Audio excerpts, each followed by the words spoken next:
of the Romanian Oil and Gas Employers Federation, honored to be your host today. I thank you for joining us again for today's Ministerial of the Partnership for Transatlantic Energy and Climate Cooperation, P-TECC. After an enlightening first day of programming, it is my honor to welcome you back for the second day of P-TECC. It is also my privilege to introduce our high-level keynote remarks to kick off the day and to further expand on the issues we will be discussing today.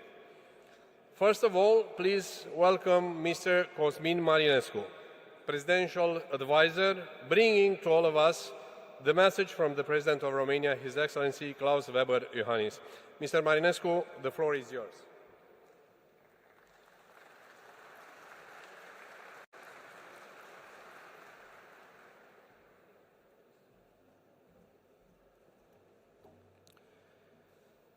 Good morning and welcome to the first P-TECC Ministerial in Romania.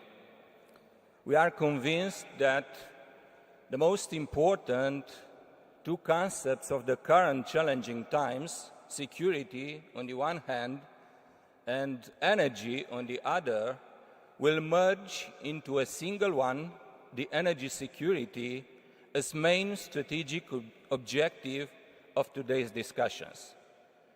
Hosting P-TECC this year, Romania hopes to bring together relevant actors, and in this context today I'm honored to deliver to you the message of the President of Romania addressed to our distinguished guests, officials and energy sector representatives from our countries. Dear Secretary Granholm, dear ministers, members of the delegations, distinguished guests, welcome to Bucharest at the 5th Ministerial of the Partnership for Transatlantic Energy and Climate Cooperation. It is a pleasure to send my message to you in the context of the P-TECC reunion. I congratulate you for your important work in a field that continues to be crucial to the security and prosperity of Europe and Euro-Atlantic area. In these challenging times, building secure and resilient energy systems has never been more important, as we see the destruction caused by Russia's attacks against Ukraine's energy and civil infrastructures, but also regarding the critical urgency of climate action.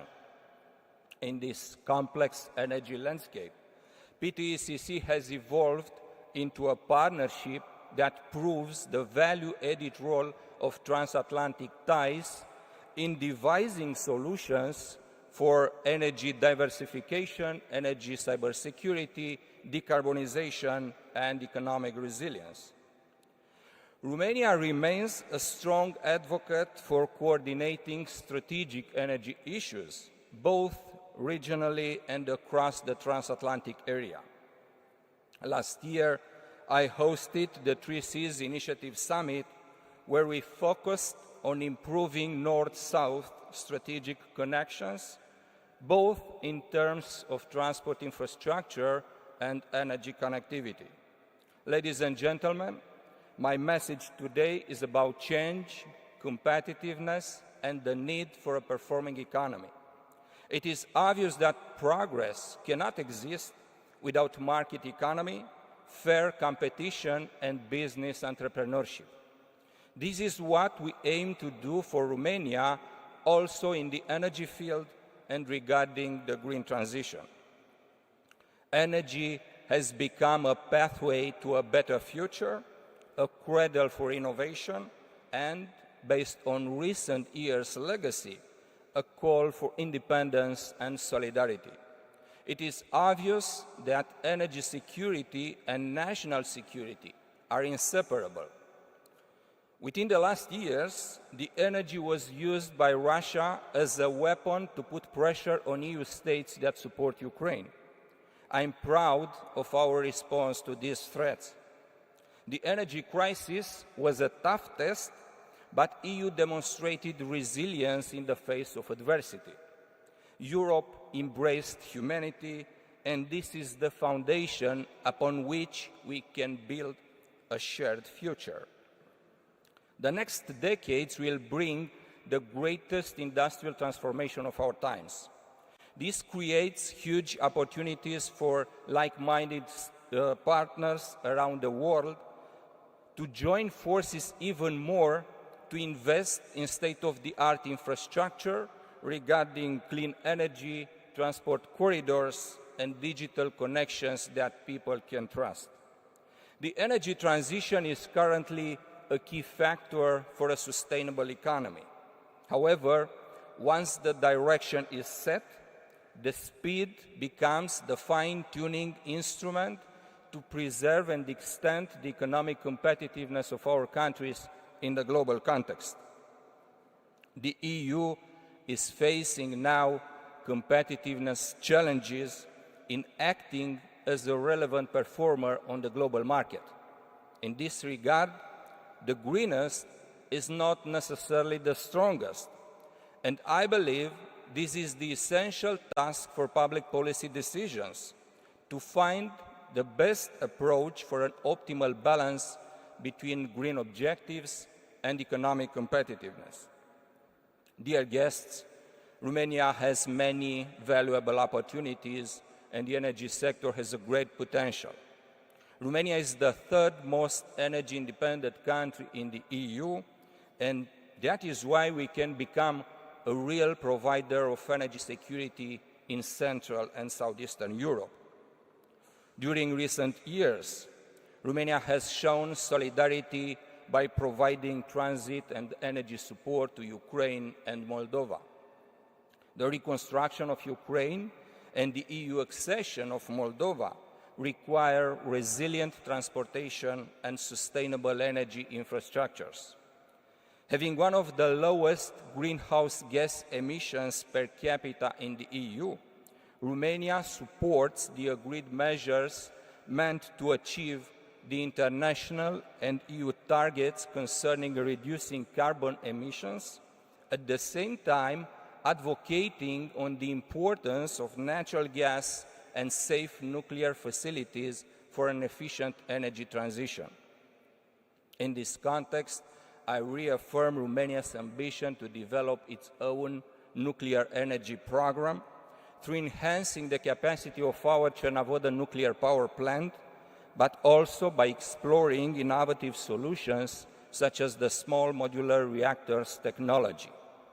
Based on a decades-long experience in nuclear energy, operating Western technologies, and working closely with the United States and other like-minded partners, Romania is ready to play its part in terms of safe nuclear energy deployment and operations.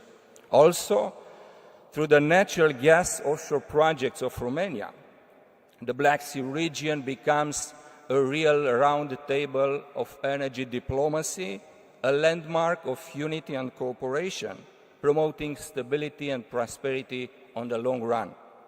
Ladies and gentlemen, today's reunion is an inspired example of connecting public policies from our countries. I believe that the best way to favor successful change and new project opportunities is to bring business communities and policy decision makers under the same roof. I'm convinced that discussions and decisions made here will pave the way for innovative solutions in the industrial policy field to enhance the energy security, to promote the economic growth, and drive the green transition forward. I'm certain that P-TECC will continue the great work done so far, striving for solidarity among European countries and close cooperation with the United States of America. Wishing you all continued success in your endeavors. I hope that you will face the future with confidence, understanding that big changes need ambitious vision and strong determination. Thank you and have a productive meeting. This was the message of the President of Romania, and allow me also to wish you a successful reunion today and all the best. Thank you very much.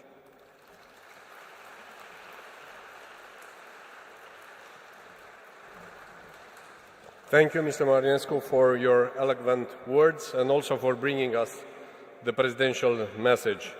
I would like now to introduce His Excellency Sebastian Burduja, Romania's Minister of Energy. Mr. Burduja, please, the floor is yours.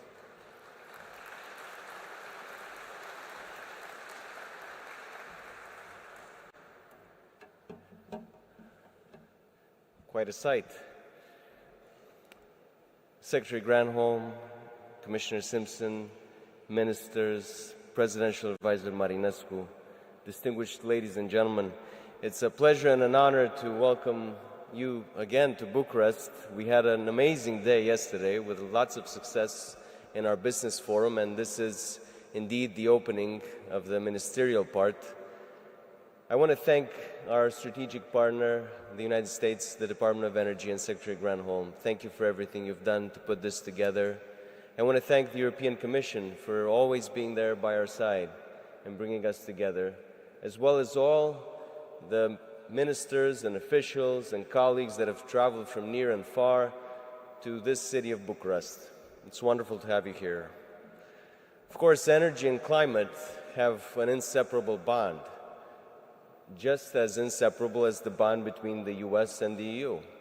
I think it's useful as we come here today to remind ourselves that we are all on the same team and we all seek to solve the same challenges, and often the answers we can provide together are stronger together. Now, the world is, in my opinion, more troubled today than ever before. We have hunger, we have war, we have climate change, but at the same time, I think the world is smarter than ever before. There's something called the knowledge curve that shows that basically in 1900, human knowledge doubled every century. By 1945, it was doubling every 25 years. By the 2000s, it was doubling every 3 months. And today, it's doubling every 12 hours. That is how far we've gotten. So we are a lot smarter, but are we as smart about solving today's issues? I think today, for this event, and for those that are to come, we have to ask the hardest questions. We have to ask if we can indeed pursue our common goals and set aside our differences. We have to ask if we're going to act finally for the next generation, not for the next elections. We have to ask if, when faced with adversity and unjust wars, we will stand up for values and principles and next to those who suffer and help them, or watch on the sidelines and say, there's nothing we can do. I think history shows that if we do stand on the sidelines, ultimately we also pay a very hefty price, and we can't afford that. Now, energy is at the core of our lives. It literally powers up our everyday life. It's about prosperity and standards of living. It's about economic competitiveness. It's about where we're going as the free world. And so now we do have this question, this very hard question: how are we to achieve security and competitiveness and also protect our environment? I can tell you a little bit of what Romania has done, and the first thing that we've banked on is pumping a lot of money with the help of the EU and our partners into our energy sector. And the numbers are astonishing. Over the next 3 to 5 years, we will have more than 10,000 megawatts of solar and wind energy in addition to the ones we have. We will have 3,500 megawatts in gas turbines and modernized district heating. We have invested already 1.5 billion euros in grant money in our grids, because transmission is as important as production, if not more, for the energy transition. And we are also pursuing innovation. Today marks an important milestone. The small modular reactor project in Doicești is entering a new phase. the phase of a feasibility study, at the end of which we will make a final investment decision.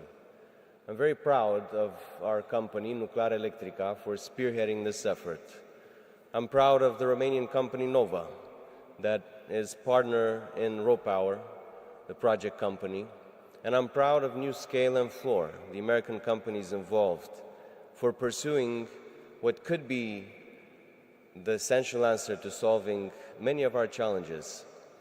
As a matter of fact, it's a beautiful metaphor, repurposing an old coal plant that came down to make way for this modern plant, modern nuclear, marvel of engineering, small modular reactors plant. And we do have, if everything goes to plan, in 2029, maybe 2030, I hope 29, we'll have the first SMR, I think in Europe, possibly in the world. We are not afraid of challenges. We embrace them. And I don't think we would trade places with anybody else in this pursuit. So,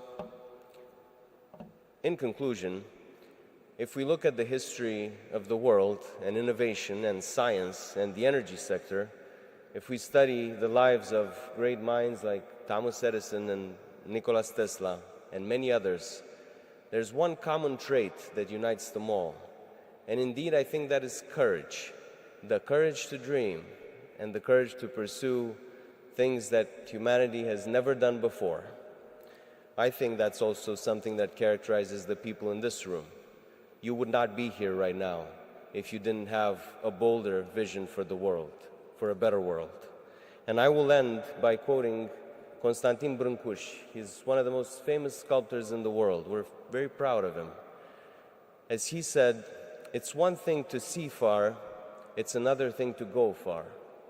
I believe we all have the capability to see far. Now it's up to us to also reach that point. Thank you very much and welcome once again. Thank you.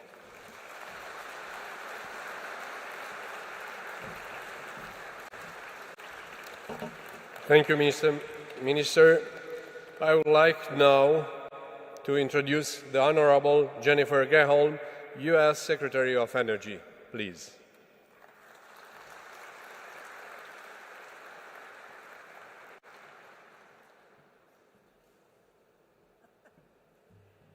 Thank you so much, Minister Bordusha. Just beautiful, beautiful words, and beautiful words from the President as well. So grateful for this welcome.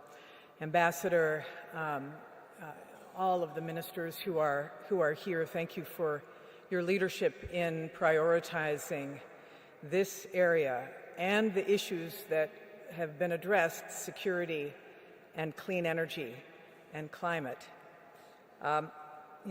I think the Romanian government is really a model for clean energy development from nuclear, as you've described, to geothermal, which we'll be talking about, and beyond. So it is a pleasure to share the stage with you. I think Director General La Camera is here as well from IRENA, so glad to be able to share the stage with him as well. I want to recognize all of the panelists who appeared yesterday. As was noted, this is the second day of this forum and the official start of P-TECC. Our private partners have laid out their plans to advance the energy transition, and today we're going to dive into the policies that enable those plans. But just for a moment, I want to touch on the matter of Ukraine. Because the past 900 days, Russia has killed thousands of innocent Ukrainians, devastating families and communities. And, there are the numbers, and then there are the reality on the ground. That 3-year-old Ukrainian girl, Katerina, with the pink bow, who died in the arms of her mother. The 82-year-old grandfather who was shelled while sheltering his bride of 60 years. The human toll causes us to roar with anger. What kind of evil are we dealing with here? And the deliberate targeting of civilian infrastructure, including the electric grid and the power generation itself, are designed to provoke a humanitarian crisis, designed for that purpose. But despite Putin's desire to cause us to divide, despite Putin's attempts to crush Ukraine, we are more united than ever. Together, all of us here, our global partners, and those particularly in this region. I don't know, Deputy Andriuk, are you there? Deputy Minister from Ukraine. Thank you and your brave team for being with us and for your continued strength and your stellar example. We are all Ukrainians. As this conflict has laid bare, the clean energy transition is about so much more than budgets and bottom lines, not only for the people of Ukraine, but for this other foe that we have created ourselves as humans, which is climate change. That foe is attacking every corner of the world. For the mother and her daughters who were trapped in their home in floods in Slovakia, the family who lost their home in wildfires in Cyprus, for the child facing heat exhaustion as temperatures soar in Austria. Our success in this transition is a matter of life and death. Reaching net zero by 2050 is not an option. It's a necessity, an imperative, and we need to do this work, as you all know, right now, if we're going to get there. I quoted yesterday the great playwright Eugene Ionesco, who also wrote this: "We have not the time to take our time." For our part, the United States is delivering on really an unprecedented industrial strategy. I went over this a bit yesterday, but it's worth just underscoring how unique it is for us as a nation and how successful it has been to be able to do the investments in both research and development, demonstration, and deployment of clean energy technologies. And as a result of the incentives in President Biden and Vice President Harris's laws, as a result of those investments in the United States, we have seen 785 factories open up across our nation, building products for this clean energy transition in pockets of the country that had been left behind, where factories had left and closed down. And now people are seeing new life, like a phoenix rising from the ashes all over the country. And it's because this global opportunity of clean energy in this sector is ripe for us all. The investments that the private sector are making here in Romania, but in this region, the investments they are making in the United States and around the world mean that every country can take advantage of this economy, of this economic revolution, this clean energy revolution. We're also making real strides, not just on the economy and taking advantage of this new sector, but in the climate fight itself. For in the United States, by 2030, we are on pace to double the share of our electricity that is generated by clean sources and to slash our emissions by 40%, just by virtue of the laws that were passed under the Biden-Harris administration. If you add on what states and what the private sector are doing, we are on track to slash our emissions by 50%. That is terrific. More importantly, we're on pace to prevent 18,000 deaths from air pollution, 118,000 asthma attacks, and of course, globally, the story is the same. Together, we added more than 500 gigawatts of renewable energy in 2023, setting a new record for the 22nd year in a row. People registered more than 250,000 electric vehicles every week last year, more than the annual 10 years ago. And solar and wind capacity continue to just skyrocket, on track to triple in the next decade. I mean, to put these numbers in perspective, and I appreciate the knowledge curve that you shared, Minister, but the first commercial renewable power plant was built over 100 years ago. In the next 5 years alone, the world is on track to add more renewable capacity than we have had since that plant came online. In other words, 5 years to make a century of progress. We've never had this kind of momentum or this level of investment before. But to maintain it, of course, we have to keep our foot on the accelerator. According to the IEA, we, collectively, the globe, we need to invest trillions in clean energy every year through 2030 to achieve a successful transition. We have to add or replace over 80 million kilometers of transmission and distribution infrastructure by 2040, the equivalent length of the entire existing global grid.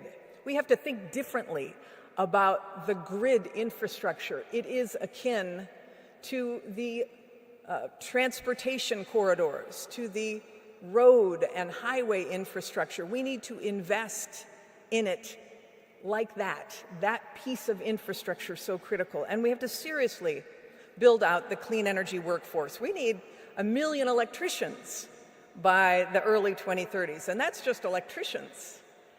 So these are no small tasks, but with strong Atlantic partnerships like P-TECC, with continued public-private cooperation, I'm confident we can get the job done. I'm so happy about what we are announcing here with respect to the commitments we're making on nuclear energy, on geothermal, and the fact that we together, as we're here, can learn from one another. I'm so pleased that we've welcomed Iceland as a P-TECC ally to help us advance geothermal development across the region. Minister Torderson, who is here with us today. Through these working groups, I know we're making strides on everything from workforce development to clean energy deployment. So, together, we're building a new clean economy on our terms. We're fighting not just for each of our countries, but for all of humanity.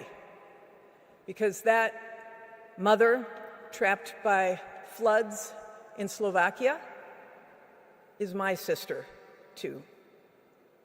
The family who lost their home is my family, too. The child suffering from heat exhaustion is my child, too. And yours. My 2 beloved grandchildren, Dylan and Lily, they are your grandchildren and your children, too. This crisis knows no borders.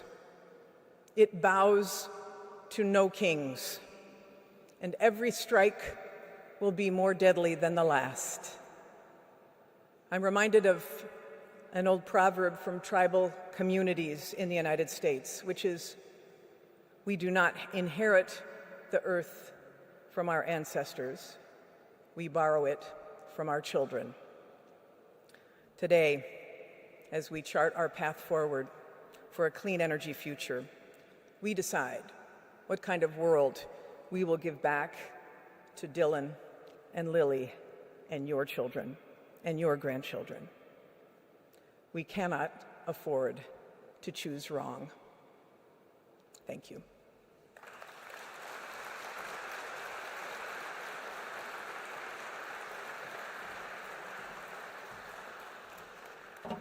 Thank you, Secretary Granholm, for your great insights.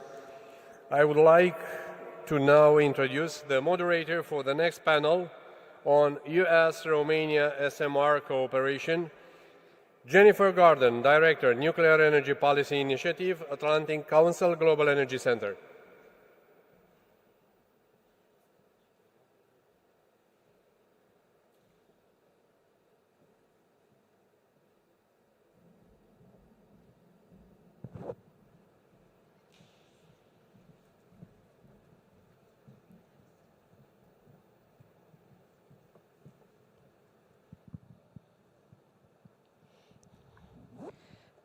Good morning, everyone. I am so delighted to be here and to be moderating this fireside chat on US-Romania SMR cooperation as we celebrate the completion of the phase one for FEED 1, and as we also celebrate the signing and the commencement of FEED 2. And so I'm delighted to introduce our panelists for this conversation. Dr. Elena Popescu, who is Deputy Director General of the Ministry of Energy in the Government of Romania. The Honorable Bonnie Jenkins, Undersecretary of State for Arms Control and International Security at the United States Department of State. And the Honorable Eno T. Ebong, who is Director of the U.S. Trade and Development Agency. And so, Dr. Popescu, I'd like to start with you. Please tell us a little bit more about this announcement. Thank you very much for having this this discussion on this announcement. So, what can I say? It's been a lot of work until we reach this point, and this project, because we are speaking about SMR project in Romania. Has been starting since 2019. Then in 2020, Nuclear Electrica agreed with NuScale to develop, to analyze the development of the project, of the first SMR in Romania. So SMR, it's part of our energy security and the climate change strategy. It's a new technology, apart from the large-scale reactors that we are developing in Cernavoda. SMR project will bring not only energy security, but also using multiple use in district heating, in industrial decarbonization, in the areas where we have high and ambitious target to reach, and it's not easy to reach. So today, or I would say better to say that on the 19th of July, last Friday, General Assembly meetings of SNN approved, General Assembly of SNN with the support of Minister of Energy approved to go forward to FEED 2. It's important to say what does it mean FEED 2. It's a front-end engineering and design contract. It's a significant step for the development of the project, because this phase will bring more detailed information about the site characterization activities, about the permitting, licensing, budgeting plan, and prepare to move forward the project to a final investment decision. So It was not an easy decision, I would tell you. It was a very debated decision because to go forward to a new technology, it's not an everyday task. So it means a great commitment, engagement from the government, from the companies involved, and it's also oblige us to responsibility, to high responsibility, to go forward in the most efficient way. Thank you so much, Dr. Popescu. Undersecretary Jenkins, you and your team have worked tirelessly on this issue for the last several years. Please share with our audience how we arrived at this announcement today. Great, thank you. It's really nice to be back up here to talk more about this project because it's really a great testament to our partnership with Romania. But also, as you heard from this morning from Minister Baduja, but also Secretary Granholm, the importance of this type of finding ways to provide energy to countries that's sustainable and also diversify the energy sources for so many reasons. And so it's really an honor for us to have this partnership with Romania and to work so closely with the government here. So, you know, we're reaching another major milestone today, the second one, which is the second phase of the FEED engineering work in partnership with Romania. So going back on the history, just heard a little bit about in 2020 when the U.S. and Romania signed the intergovernmental agreement to cooperate on this effort and on the expansion and modernization of the civil programs here. So we had a mutual commitment to work on energy sources and really part of an interest to promote energy security throughout the entire region. So at COP26 in 2021 in Glasgow, Special Envoy Kerry and Romanian President Iohannis announced the intent of Romania to actually do this and build an SMR that's going to be designed by U.S. firm NuScale by the 2029 timeframe. There were several announcements that followed after that.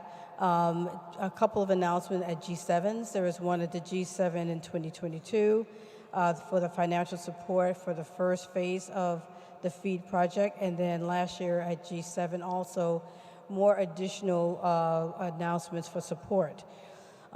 So we know that this effort will expand Romania's nuclear energy programs, replace the former coal plant in Bucharest, which I had the honor to visit on Monday. And I can say it was really good to see how much is happening at the site. And you know, it's really positive to see that this is really going forward in such an amazing way. This effort, of course, will increase Romania's energy independence, reduce its carbon emissions, establish Romania's clean technology leadership in the region. It will build on a quarter century of Romania's safe, secure, and nuclear power plant operation experience. I've already encouraged everyone I saw at the site. They have a really good video. I don't know if you've seen it. There's a really good video of the work that's going on at Bucharest. I would encourage you to see it. I've also said that they should continue to do videos and show what's happening because it's really a story. It's a story of accomplishment, a story of the work that goes into this. It's a story of engaging the community. It's a story of the workforce development that's occurring. It's a story of engaging academia. It shows the process, but it's also showing the leadership here in Romania and a model for what can be done in other places as well. You know that SMRs provide 24/7 reliable power. And as you heard already, you know, the importance of this work to deal with what what Russia has done with their invasion of Ukraine and being very irresponsible in the sense of the supply of energy. And so it's really encouraging that we're working with Romania through this effort to help Romania become much more independent and in reliance on Russia. Also, we're trying to help strengthen the Black Sea region energy security, as I said, through this effort. So that's a little bit of the timeline, but I think it just reflects the work that goes into this, that we've been engaging since the early 2020s to make this happen. It's 2024. We see what's happening already at Dorchester. And we're looking forward to continuing to work with Romania, NuScale, and to watch this actually develop and happen as right before our eyes. So thanks. Undersecretary, thank you so much. And we're so fortunate to have leadership from you and the State Department team, and of course from DOE, and Director Ebong from you and USTDA. And I think this really underscores the whole of government approach that the United States takes on these projects. So, Director Ebong, please tell us a little bit more about USTDA's role in supporting this project. Thank you so much, Jennifer, and good morning to you all. It really is a pleasure to be here, which really feels like a potent mix, if you will, of policy discussion and business action. So thank you for hosting us. And I want to start really by congratulating all of the partners, the parties that are moving forward with this SMR project, as will be documented in just a few moments. So congratulations to Fluor, to NuScale, to RoPower, to Nova, the Romanian government and its vision. It really is extraordinary, and we're really proud to be part of it. I think that the partnership of all concerned speaks to the commitment by the Romanian government and by the United States to really advance energy security as well as climate objectives, and to do so through innovative technologies, risk sharing, and partnership. As someone who leads an agency like the U.S. Trade and Development Agency, it really is wonderful to talk about how we factor into the planning of priority projects such as this. Our mission is to promote and support the development of sustainable infrastructure in partner countries, and at the same time, to bring U.S. private sector expertise to the projects that we support. It really is, it's a wonderful experience to be at the forefront of infrastructure development that allows us to catalyze some of the world's most consequential projects and to help them to take shape. So a little bit continuing the theme of history here, I want to highlight sort of a little bit further back as to how we came to be here. It actually begins all the way in 2012. I learned this just the other day when Cosmin Ghita, one of the visionary leaders in all of this, attended a USTDA reverse trade mission. This is a tool. We believe in building relationships and building partnerships. And so we bring delegations from our partner countries to see US technologies, but not only that, to meet financiers, investors, policymakers. So there was one of these visits, and Cosmin was on it, and he came to know of USTDA back then. So fast forward to 2019, when there was a need to do the early work, the site assessments, the technology evaluation. Cosmin remembered USTDA and came to meet with us in 2019. And really, at that point, for our regional director who met with Cosmin, this was a no-brainer. To be involved was exciting, it was risky, but it was exactly what an agency like ours is created to do. So we engaged. Take us then forward to 2021, where we partnered with Romania's nuclear energy authority, Nuclear Electrica, and provided the grant funding for the technical assistance that led to the two important outcomes: the selection of the small modular reactor technology from NuScale Power, and then the second was, of course, the selection of Dorchester, the former coal-fired power plant, for the site. So as Undersecretary Jenkins mentioned, lots of announcements around this. I'll pinpoint also the 2022 announcement by President Biden during the launch of the Global Partnership, the Partnership for Global Infrastructure and Investment at the Summit in 2022. So these were all of the factors that led towards US TDA being able to fund the phase 1 FEED.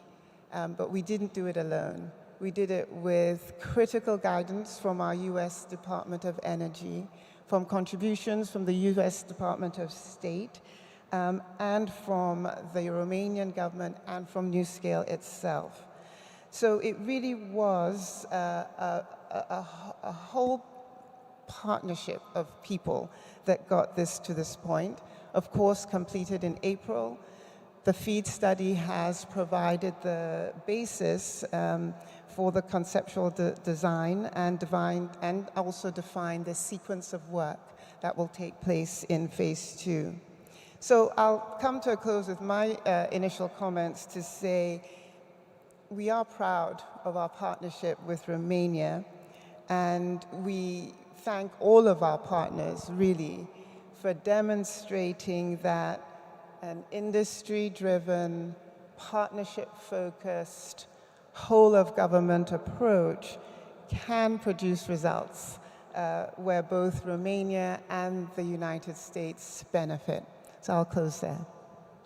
Director Ebong, thank you so much. And working in international civil nuclear cooperation, we always talk about the importance of relationships. And I think that the beautiful story that you told about COSMIN from 2012 really brings that home for us. We don't have too much time remaining, but I would like to take a very brief moment and ask each of you to think, first of all, about the future of this project and also about the role of Romania in the broader region. So, Dr. Popescu, please tell us about some of the next steps as we move forward with this project. So, thank you for all these nice words and describing the whole context. But indeed, it's important to take from here the engagement of both of the governments and of company and support also. And speaking about engagement and support, I cannot go further without saying that this project and Romania is a part of the European Nuclear Alliance. We are working with our colleagues from other member states, and the projects and the way this project is going further, it's an example, can be an example for other countries. And the European Commission is, I would say, a partner in this respect, and we are very glad that it's a more awareness at the European Commission level about the need of nuclear energy in reaching the target of energy security and climate change. But European Commission wants to see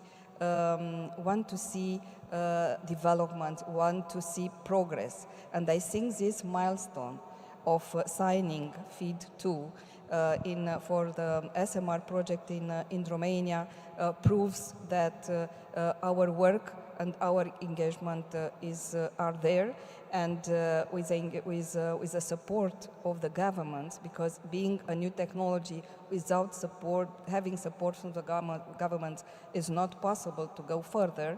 This is a real thing, at least for the first stages of the project. And without this commitment, engagement, support, any project, any nuclear project cannot go further. The next steps, as I said, will, based on the results of the FEED 2, this is why this is a crucial milestone in the developing of the project. The details that, information that will provide this phase of 11 months will depend the final investment decision. This will, if we can reach that point, that will be a great milestone for not only for Romania and United States, but it will be a great achievement for our governments.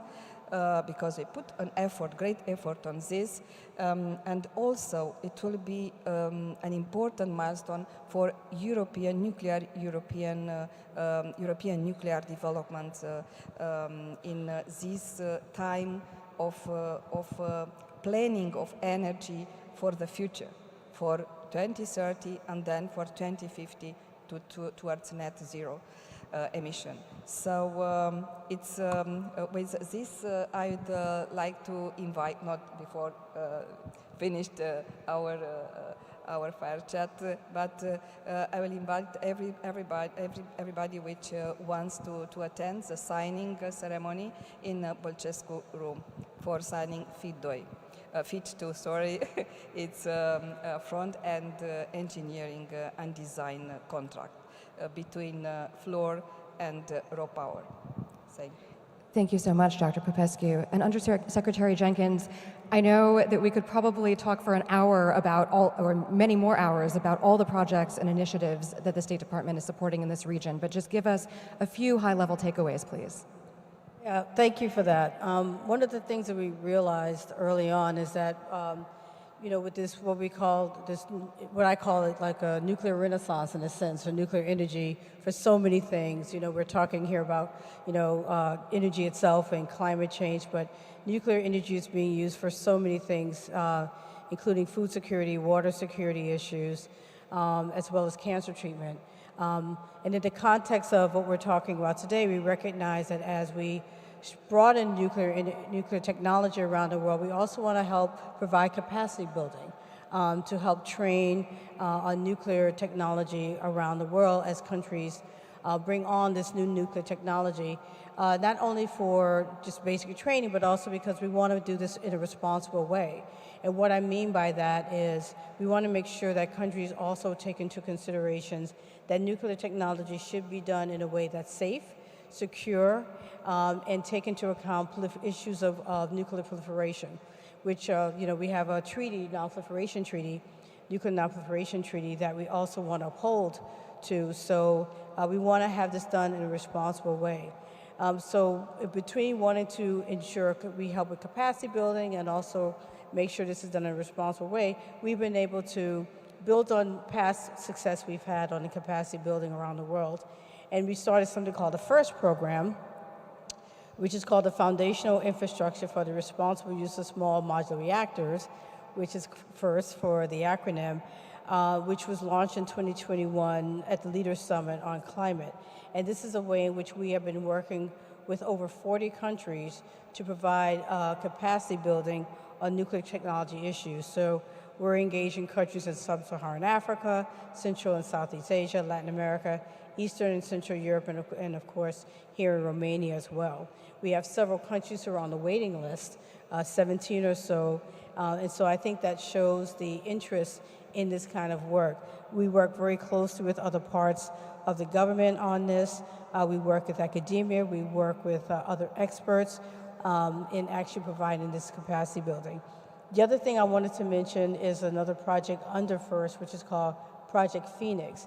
This program aims to accelerate the global clean energy transition by supporting feasibility studies and technical assistance to support conversion of coal-fired power plants to zero emissions. This was announced by Special Envoy Kerry, and last September in Bucharest, we have now announced countries that we are partnering with on this, including Poland, Czechia, Slovakia, and Slovenia, and we're going to be exploring viability of deploying SMRs at their retired coal sites.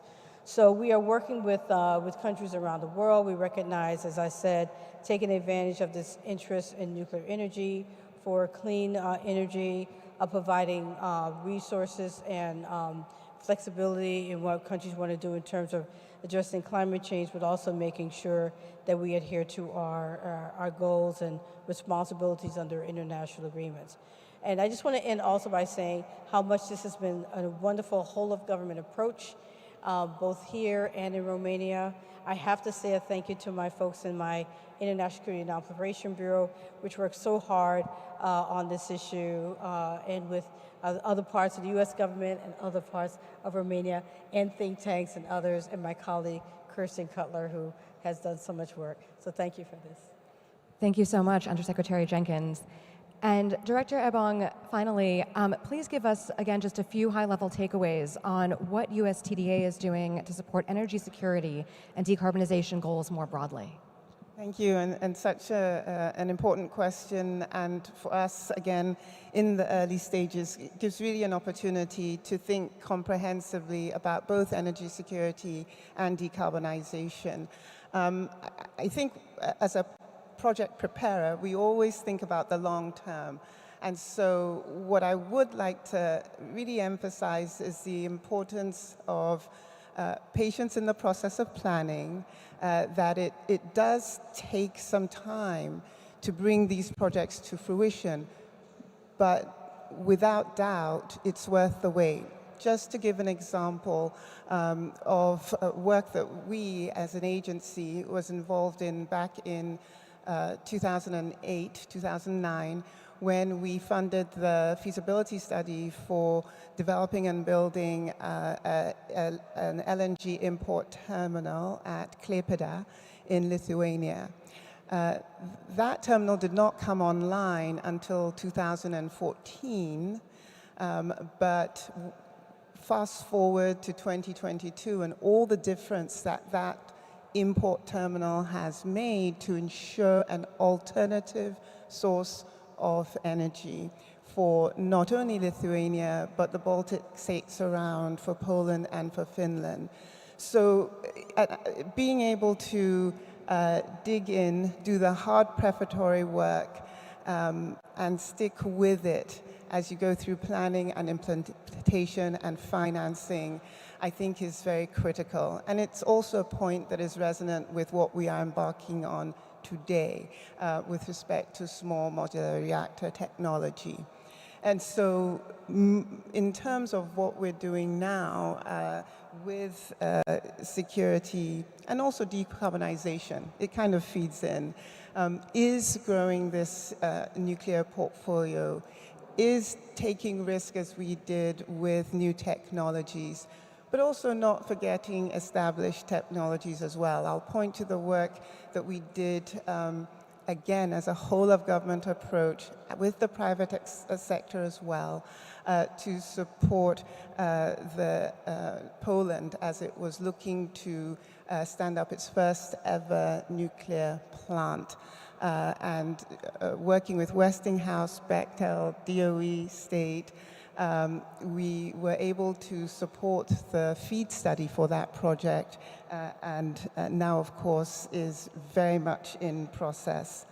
I would also talk to sort of transmission and distribution, things that we need to look at the energy sector holistically. Before coming to Bucharest, I was in Bulgaria, signing a grant for Bulgaria's state-owned transmission and distribution company that is looking to strengthen their grid to be able to increase renewables that can feed into the grid, and at the same time build transmission lines and interconnect with Romania, North Macedonia, Greece, and also Turkey. So we have to look holistically. As an agency, we continue to look holistically at renewable generation, at transmission and distribution, at things like methane abatement, and really deploy those tools that we have to bring these projects online. The key is partnership, the key is patience, and I'm going to take a leaf out of Bonnie's book because the key is also the people that we work with to make this happen. And at USTDA, it's Carl Kress and his team, and really it's critically important that we do what we've been doing up to this point, which is come together with determination, with vision, and with this notion of getting things done. Thank you. Thank you, Director Ebong. What a beautiful note for us to end this conversation on. Once again, congratulations to everyone and to the United States and to Romania on the commencement of FEED 2, and please join me in thanking our panelists.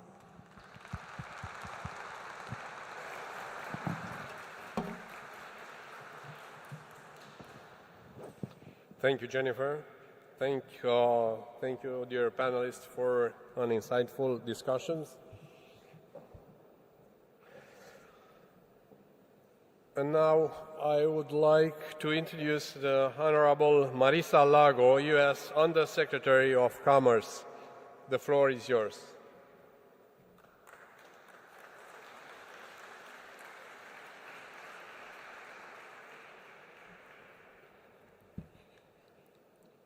It is such an honor to follow in the footsteps of my valued colleagues from the State Department and the U.S. Trade and Development Agency to make a few remarks about the industrial strategy that the U.S. is pursuing. We all saw during the COVID pandemic that no country should rely exclusively on one source or even one geographic region for supply chains that are critical to our everyday life. In the U.S., we're diversifying our supply chains, including in energy, and we're doing this to safeguard our energy security, which we know is an element of our economic security, and we know that equally that our economic security is fundamental to our national security. Now, in particular, we're diversifying key components of advanced technology supply chains to protect our economic security in light of China's stated intention to leverage supply chain dependencies to threaten and cut off countries during a crisis. And of course, we've seen what Russia has done to weaponize energy supplies against European countries. Now, strengthening U.S. energy security starts by investing at home in U.S. competitiveness. We have had 3 landmark pieces of legislation: the Bipartisan Infrastructure Law, the CHIPS and Science Act, and the Inflation Reduction Act, which are making targeted investments totaling over $1 trillion in U.S. industries and technologies for the future, from clean energy solutions to semiconductors. These historic investments are boosting innovation, they're driving the growth of quality jobs, and they are fueling a clean energy manufacturing boom. The sheer scale of these investments isn't just good for the U.S., they are good for the world. These investments are continuing to position the U.S. as a global leader in technological innovation for the clean energy transition, in addition to strengthening the long-term energy security for the U.S. and our partners in Europe and beyond. History shows that innovation that starts in the U.S. does not stay within our borders, and that is healthy. Now, another benefit is that U.S. breakthroughs are driving down the cost of deploying clean energy solutions around the globe. And these savings mean more clean energy deployment, further cutting emissions and leveraging economies of scale. The reality is that the world currently faces some short-term overcapacity in certain clean energy supply chains, but we also face a long-term imperative to deploy these technologies. That means that private sector companies may be ill-equipped to make critical investment decisions since they're often focused on near-term profits, and that's where economic diplomacy comes in. The U.S. is seeking government-to-government partnerships with countries that recognize the imperative of the clean transition and that are committed to using public tools to fill a near-term investment gap and to mobilize the private sector. Now, in addition to government-to-government initiatives, the United States believes that close cooperation between the public and the private sectors is absolutely critical to advance our shared energy security goals. To accelerate the clean energy transition, we as governments must cultivate strong business environments. That includes clear regulatory regimes.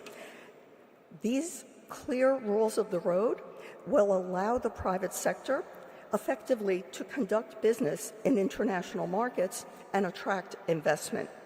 The private sector provides expertise, substantial capacity to invest in new infrastructure, and the ingenuity and drive to bring new innovations to market. As we as governments are developing industrial policy, it's critical to work with the private sector to understand supply chain and manufacturing challenges and to ensure that our proposed policies account for the business realities that companies face daily. The private sector ultimately owns and is responsible for supply chains, but the public sector has an important role when they get snarled, as we saw during the pandemic. So across a wide array of activities, from trade missions to senior-level commercial dialogues, the U.S. Department of Commerce is proud to be working with our European partners and the European Commission to deepen public-private engagement that can advance our shared energy security, economic security, and national security goals. Thank you.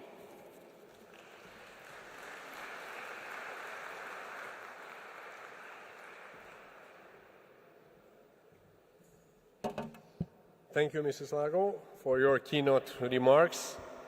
With that, we will now turn to our first plenary session, the role of industrial policy in strengthening energy security cooperation. It is my pleasure to introduce our moderator, Senior Director and Richard Morningstar Chair for Global Energy Security at the Atlantic Council Global Energy Center, Mr. Landon Darins.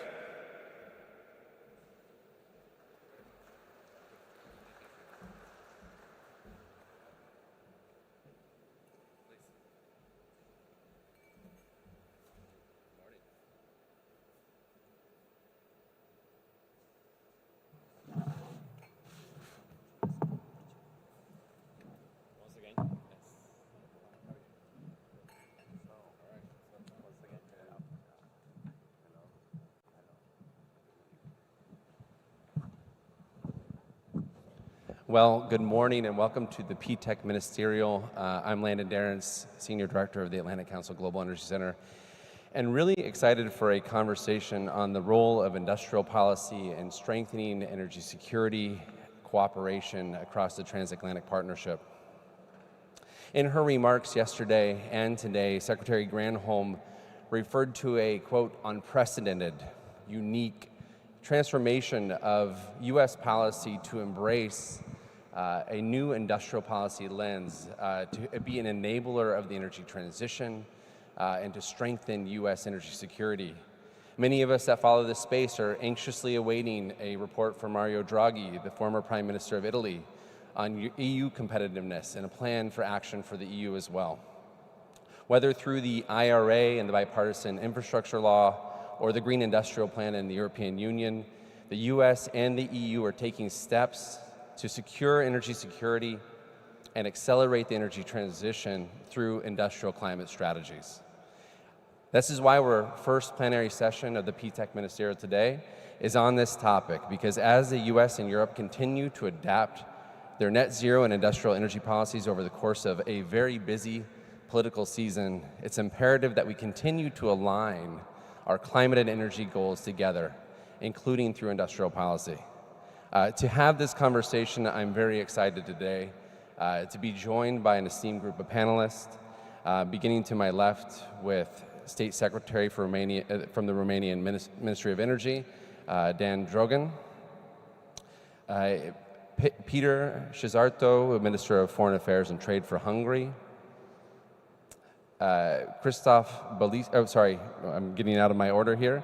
Oh, I got it right. Christoph Balista, Deputy Minister for Climate and Energy from Poland, and concluding on the far side here, the First State Secretary of the Ministry of Economy for Slovakia, Kamil Šaško. Gentlemen, thank you for being here. It's really great to have this conversation today. Secretary of State Drogan, industrial policies are increasingly the backbone for catalyzing deployment of the energy transition. We've heard Secretary Granholm talk about it. I just reflected on the fact that there's reports and thinking in the European Commission as we enter a new commission on these exact topics.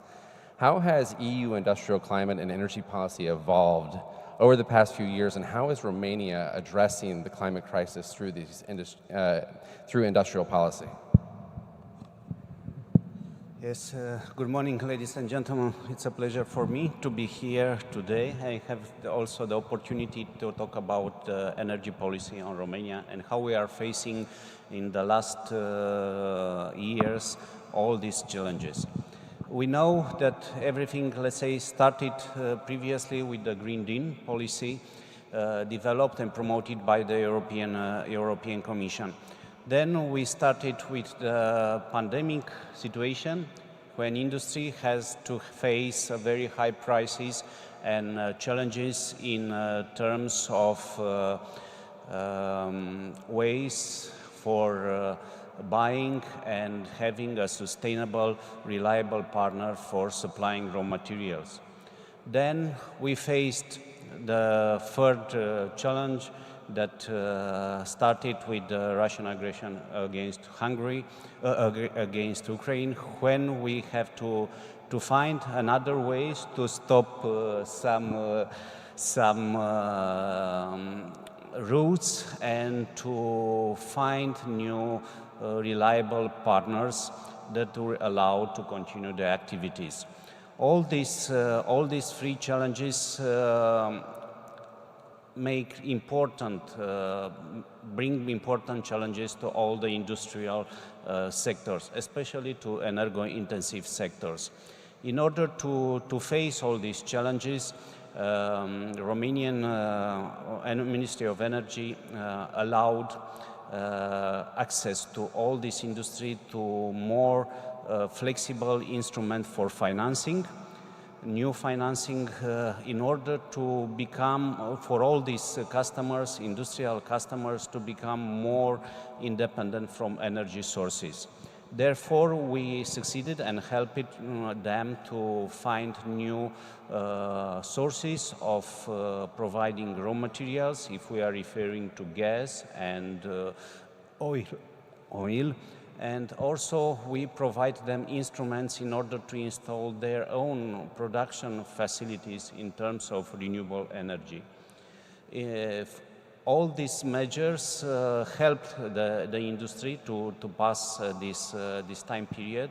And if we just look back on the REPowerEU, which is a significant instrument for industries, we noticed that two main challenges the industrial sector have to face in this decade. One is transition to lower their GHG emissions. This is very, very important. And the second one is the digitalization and increase in efficiency use of energy. We noticed in the last couple of years a significant progress in this respect, and all the instruments that we provide in terms of investment in increasing the efficiency in industries, reduction of raw materials, new reliable ways for supplying natural gas and oil to industry, especially to petrochemical industry. It's very important in order to reach and to increase the stability and to keep the industry on the European continent. It's very, very important also to give the access to industry to sustainable prices, and not just sustainable on short term, but also on long term. Therefore, also increasing investment in networks, in transmission and distribution is very, very, very important, because all these new capacity of renewables, all these new prosumers, industrial companies that are producing their own energy and which are able to provide to the grid the surplus in some moment to be part of the overall energy transition in Romania. You know, Secretary of State, I think looking at the challenges that you outlined in terms of the transition in addressing emissions and this concept of digitalization, they really reflect the near-term urgency of the evolution of the energy system, but also why we're doing this and long-term goals. One country that's been thinking about making legal commitments to net zero 2050 is Hungary. Minister Szijjártó, Hungary was one of the first countries globally to make a legal commitment to become carbon neutral by 2050. What kind of industrial policy have you found successful in this progression to carbon neutrality, and how have these policies evolved since making the commitment in June 2020? Good morning. Thank you so much to the organizers for the invitation. Thank you for the Romanian government for the usually amazing hospitality which we have here in Bucharest. You're right, we have made it very clear and legally binding that by 2050 Hungary will reach the carbon neutrality status. We get there step by step, so by 2030 we have the goal of 90% of our electricity generation must be carbon neutral. What is the economic and industrial impact on that? May I summarize it in 2 points. First, we are a country which has no oil or gas fields, and we are a landlocked country. We consider our country beautiful, therefore we don't want to ruin the landscape by windmills. So therefore, the two ways we can generate electricity in big volume, in a reliable way, and in an environmentally protective way is nuclear and solar.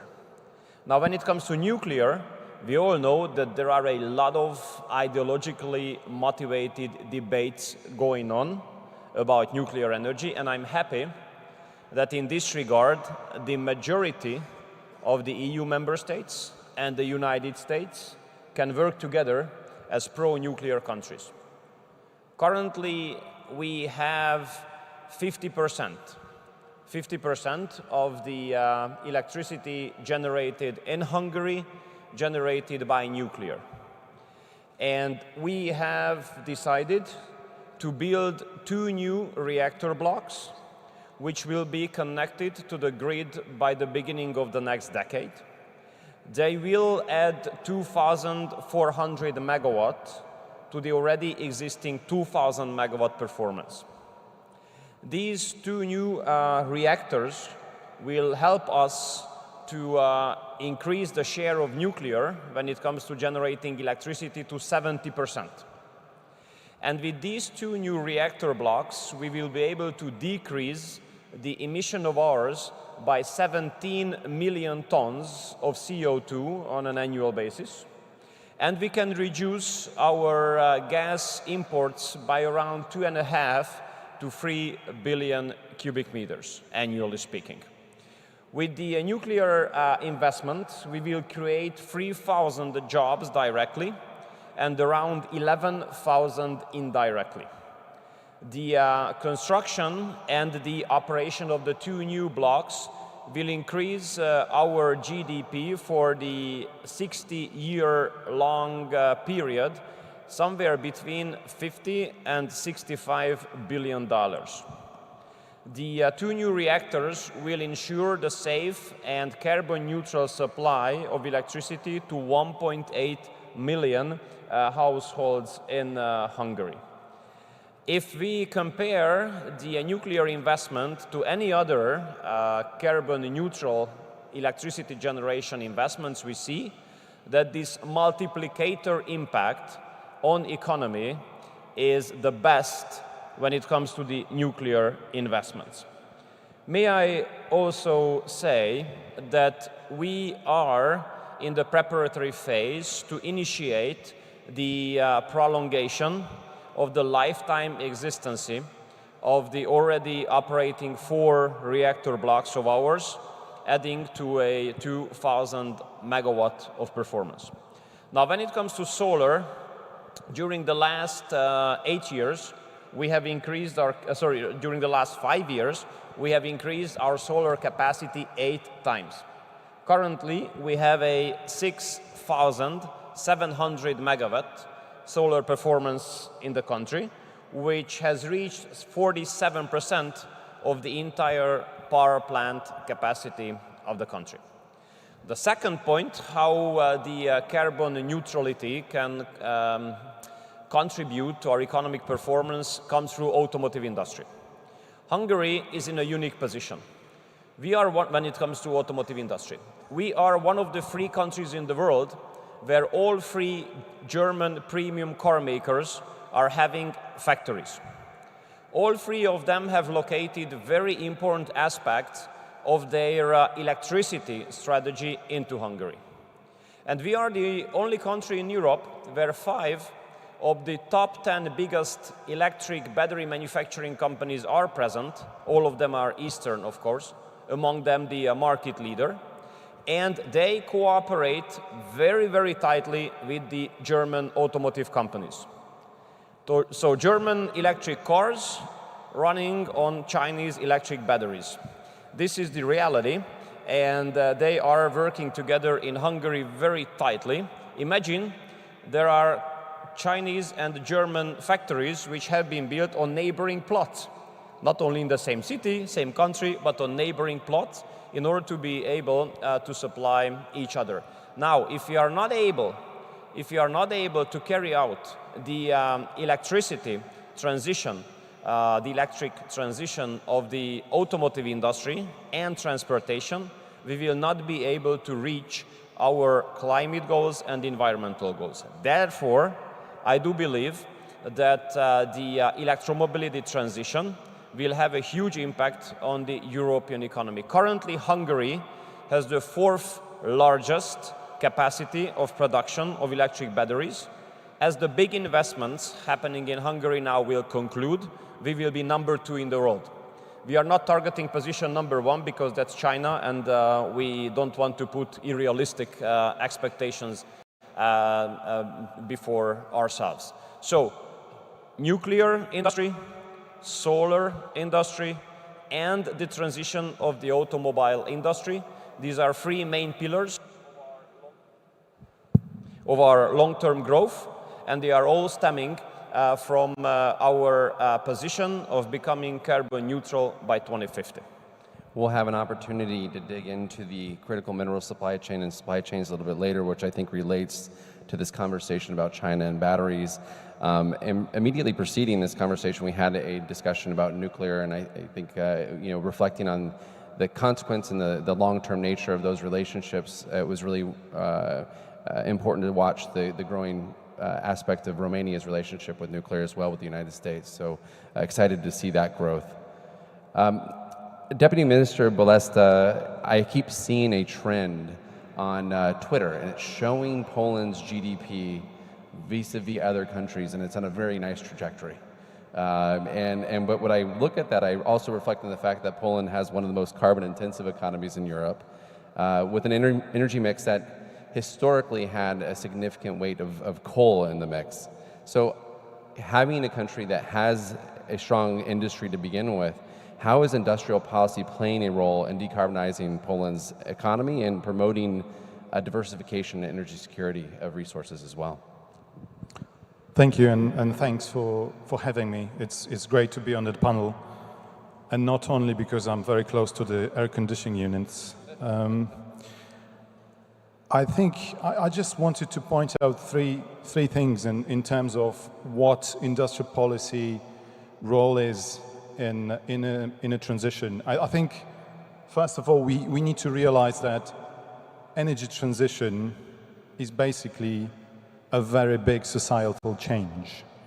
So people is naturally afraid of change, and industrial policy, for me, is a way of assuring them that we can still have growth, we can still have jobs, and we can change our energy mix.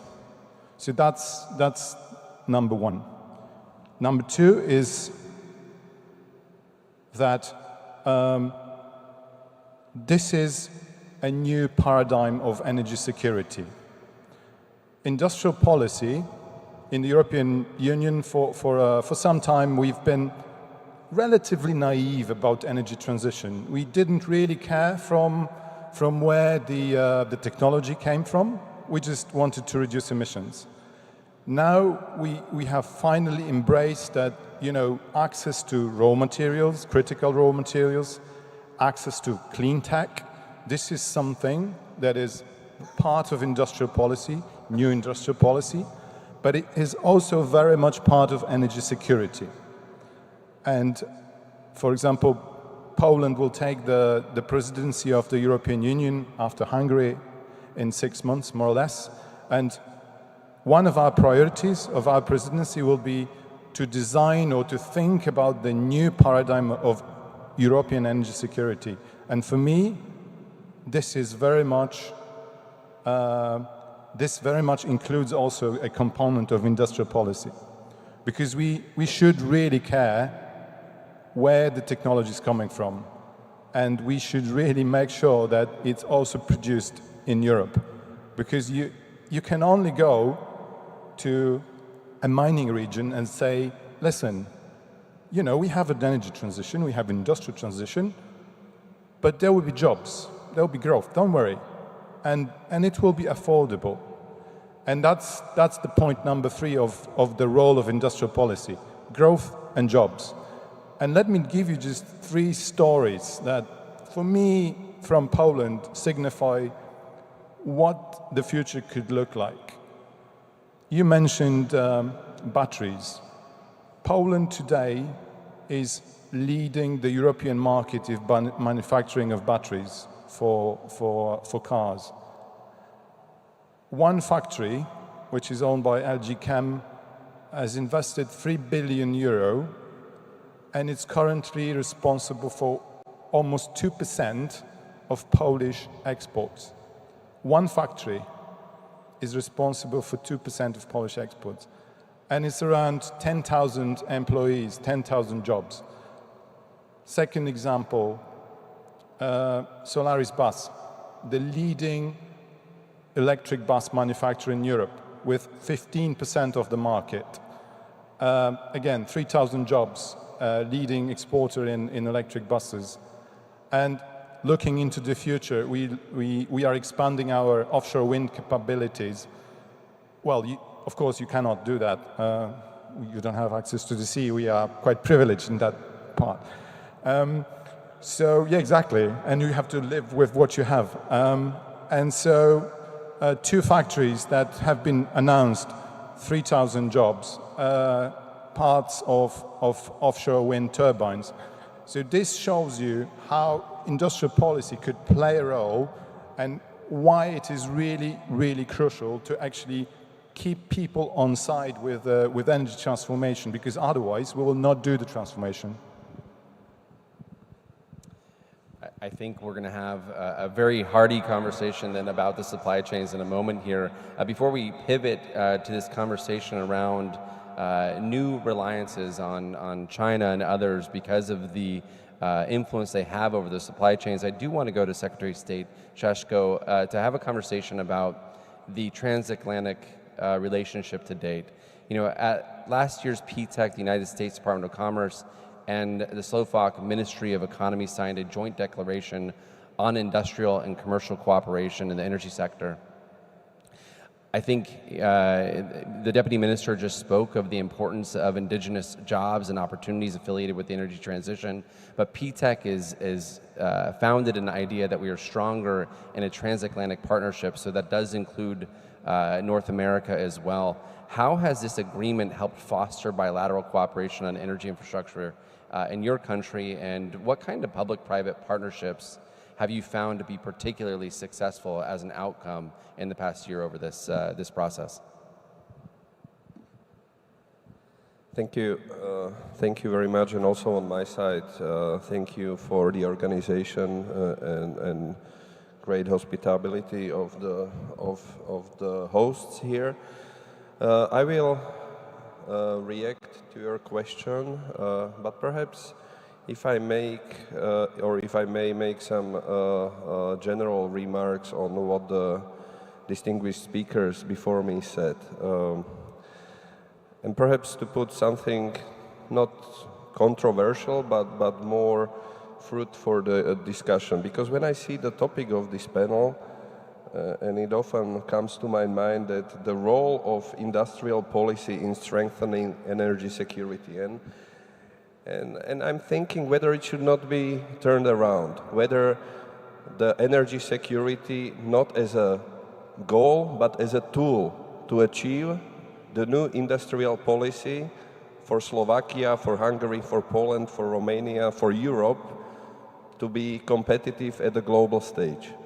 Because I'm sometimes missing this from our discussions also at the European level, not undermining any climate goals which are necessary, which are crucial, but the industrial perspective is often missed, and for countries like Slovakia that are heavily industrial based, this is causing certain, let's call it, challenges. From the energy perspective, we in Slovakia are proud of our energy mix. We already, the combination of the nuclear and renewables is over 80%. By the introduction of the new nuclear blocks with the ambitious, in particular, and agree a lot with what Minister Sijarto was saying in terms of the construction of the photovoltaics. And on top of that, we have the great wealth of the hydro power from the hydropower plants. I'm not afraid on the cleanness of the energy production in Slovakia. Now the question is how we can distribute this clean energy to the end users, to our industry, which need transformation, decarbonization. So I'm talking about the modernization of the grid, of the transmission systems. This requires a lot of investment, and that's where we focus a lot in Slovakia. Now, the ultimate goal, and I'm coming to your question, is, and that's why I said at the beginning that energy trilemma, so not only security, but also sustainability and affordability. That's the key, affordable energy prices for our households and industries, how we can deliver this to make sure that we can switch to the new growth model of our economies that must be reacting to the challenges in order for us to stay competitive on the global market. So we need to look for new models in terms of building the clusters with our especially neighboring states. I'm talking about the battery industry, where Poland and Hungary in particular, the two countries are doing great jobs. Of course, the question of the sources is very relevant. We want to transform and be more active in the semiconductor business. In transformation, I fully agree that the fundamental challenge is the transformation of our automotive sector. That's the key challenge. And this altogether will require energy, and international cooperation and bilateral cooperation play a significant role. We have cooperations with many partners, including the Transatlantic, in particular in nuclear, in the field of the SMR, in the field of the nuclear fuel. We just yesterday, our company Slovenské elektrárne signed the deal with Framatome on the new source, new nuclear fuel. We have the similar MOU signed with the Westinghouse. So I often say that diversification is crucial, but we need to make sure that we do not come from one reliance to the other one. And that's what we need to have in mind.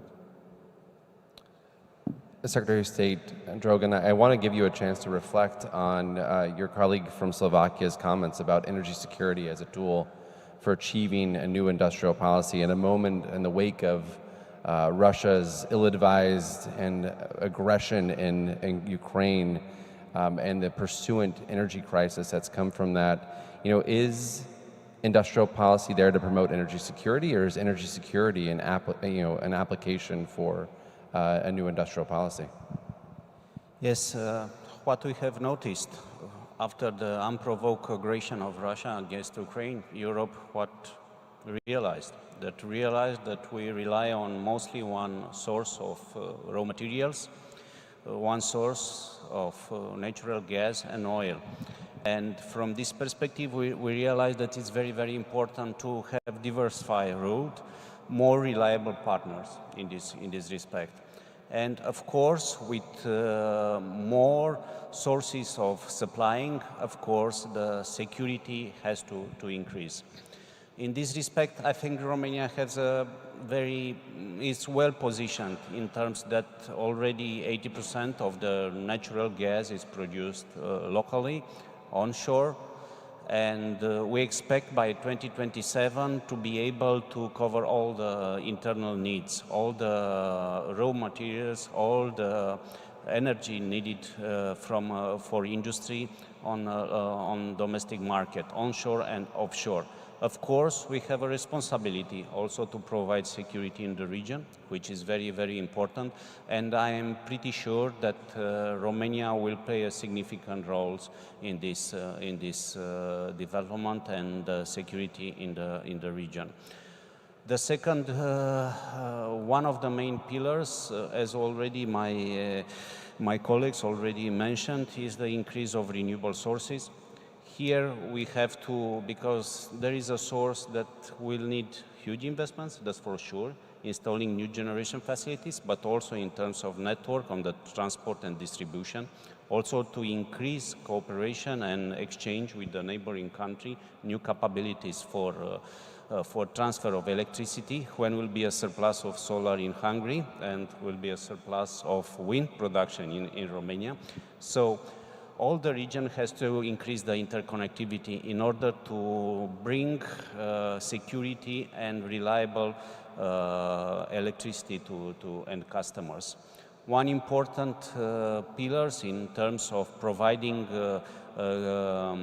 non-fossil generation is nuclear, and here Romania also is conducting and have significant project on the pipelines, 2 additional units in Cernavoda, that means 1.4 additional gigawatt by 2030, 2031. And also we want to be the first movers in this new technology on small modular reactors. And we hope that the transformation of the old coal generation facilities to a new non-fossil generation unit with security, providing security, an electricity that having no CO2 emissions will be a good signal for industries. Of course, all this investment will have to rely on the industries, with not only equipment and provided by third parties, but also we have to increase our internal production inside the European Union in order to have a circular economy. So all this money that we are investing in new generation facilities, enforcement of the grid, has to have a significant multiplication in the industries. And as a matter of fact, we are seeing that, and we are foreseeing that continuing developing of generation facilities on new technology will have to bring additionally around 30–40% local industries support. Minister Szijjártó, I think, there's a little bit of a distinguishing factor between some of the comments today. You spoke of a very international and externally focused conversation in terms of both the Russian nuclear power plants and the Chinese batteries. I think some of your colleagues here are talking very much from a European indigenous policy perspective. At a moment when you're looking at the EU carbon border adjustment mechanism having an impact about a very harmonious European perspective on energy transition, on industrial policy. How are you squaring this up, and how are you thinking about international trade in the context of what you're undertaking? Well, I think when we speak about the safe supply of energy, we should not forget about the fact that the energy supply is being based on physical reality. So in order to deliver gas, in order to deliver oil, you need pipelines. So pipelines, namely the infrastructure, definitely does determine with whom you can cooperate, from where you can purchase. Look at the situation of Hungary, for example, when it comes to oil. We have a certain amount what we need to supply the country, and Slovakia does need a certain amount. I put these two countries together because we are on the same line. And the pipeline leading from Russia through Ukraine supplies us basically entirely. Why? Because there's no other alternative route. We would be very happy to put into consideration the diversification, but the precondition of the diversification is alternative routes of supply. Now, a pipeline from Croatia is leading to the countries of ours, but the problem is that it has a very limited capacity. 2 years ago, when the oil ban was first put on the agenda of the European Union, both of us, Slovaks and Hungarians, we have turned to the European Commission to make it sure that Croatia increases the capacity of this pipeline so we can diversify the sources. Now what happened? European Union reached out to the Croats, but it was not the capacity which was increased, because it's still the same, but the transit fee was increased 5 times. So here there's a problem. Second problem, when it comes to gas. We are the first country which is not neighboring Turkey, but is buying Turkish gas this year. And this year, first time ever, we started deliveries from Azerbaijan. Now, why we can do it in a very limited way, in a very limited quantity, which does not allow us for entire diversification, is that the pipeline network in the southeast European region, which connects us to Azerbaijan, Turkey, Qatar, is very limited, very limited. So we have turned to the European Commission together with Slovakia, with Romania, with Bulgaria, Serbia and Greece, asking the European Union to finance the increase of the capacity of the Southeast European pipeline network in order to enable Slovakia, Hungary, Bulgaria, Romania to buy more gas from diversified sources. What was the answer of the European Commission? Sorry guys, gas is not being sexy anymore. Gas is not going to be part of the national energy mix in 15 years, so EU is not ready to invest into that infrastructure. So here we are, without the physical chance of diversification. And that's a problem, because it's not a political issue. If you want to buy gas or oil from different sources, you need the pipelines, you need the network, and if it's not there and nobody is helping you to get it, and you are privileged, you are at the sea, but we are a landlocked country, so our infrastructure is determined by the neighboring countries as well, and if they are not ready to help you, then you cannot enjoy the full liberty of the wish of diversification. So, therefore, nuclear is really important for us, because there we can produce what we consume. And my final sentence is that the nuclear project in Hungary is a very international one. Because you rightly said that the main contractor is the Russian company Rosatom, based on a contract signed back in 2014. But the major subcontractors are German, French, American, Swiss, and even Austrian. So a huge international project with big European and American companies involved, which makes us happy, because it's a form of diversification, that at least there's an industrial cooperation from other parts of the world and of the European continent as well. Thank you, Minister. Unquestionably, physical infrastructure has a very strong impact on the relationships and the energy security of each country. It does strike me, though, that there's a divergence in terms of how we're creating a virtual pipeline of critical minerals. And I want to go to Deputy Minister Bolesta because, you know, I'm seized by your conversation on the batteries and the success of industrial policy in your country. And interested to broaden this conversation away from just fixed infrastructure of oil and gas, but to also look at combating our dependence on Chinese mineral supply chains and how this action in industrial policy will allow the EU to compete on the global stage and develop and deploy these clean energy technologies. Because I do think we don't want to go from one dependence on Russian gas and then introduce a new dependence in the case of Chinese supply chains. So I think there is a conversation that it's not just fixed infrastructure. I would love your reflection on that. Yeah, I think this is basically the gist. So why we are doing this? Because energy could be, and we see to the east, it is a weapon.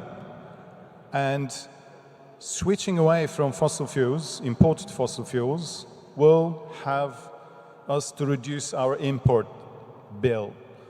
But we have to remember this could create another dependency on imported clean tech. And it could be a weapon as well. That's why the Critical Mineral Materials Act, and for me, the essence of the act is the benchmarks that we've set ourselves in Europe. So for 2030, we have an ambition to source 10% of our capacity of raw materials from Europe, 40% to have processing of raw materials in Europe, and 25% of recycling. So these benchmarks, I think, are key in making sure that we have a value chain, because today we don't have value chain. Like, I love the battery factory we have in Poland, and, you know, battery packs are produced in Poland. But, you know, the cells are all imported, and the critical raw materials are all imported. And there is not a single facility recycling these things. So they leave the country and they come back as new cells. So we really need to step up the effort and create a value chain, European value chain, that is safe, that it's, you know, impacts our economy, creates growth, jobs, and also protects us from, you know, situations like we have today in fossil fuels. So that's why we're doing this, and I think it's really key to focus on making this right, to actually avoid situations like you described, you know, where, you know, all of a sudden we don't have enough capacity to send stuff over. I think building this well from scratch will protect us to the future, proofs us against these kind of crises. Minister Sheshko, I want to give you the floor on a very similar issue here. Being the lone voice from the United States, a friendly voice from the Atlantic Council, I'm interested, you know, in terms of this competitiveness angle and who are we competing against? Obviously, competition is fundamental in pushing our industry to be better, to have better products for consumers, to have better prices for consumers. But ultimately, there is an undercurrent of security in this conversation as well. What's your reaction to how the EU remains competitive in the clean energy transition and competes on these very strongly dominated supply chains, particularly in the clean energy sector? Well, it's complicated. And you know, I always try to say that we need, because the goals that we set at the EU level, at the national level, are very serious. And to make it serious and to achieve them, sometimes we need, and I truly believe that, less ideology and to be more realistic about what we are doing at the national level, but also at the EU level. And we need to be honest to ourselves, also, and in particular, in between friends in the EU, the member states, and try to understand and listen to each other, because the issues that Minister Siarto was highlighting, that are absolutely relevant in terms of the infrastructure, both in, especially for the landlocked countries like Slovakia, like Hungary, both in terms of the gas infrastructure, where this ideology said that no, we will not invest, yet we need to diversify, and yet there is no other option, and the reality is now here. And the same thing goes with the oil.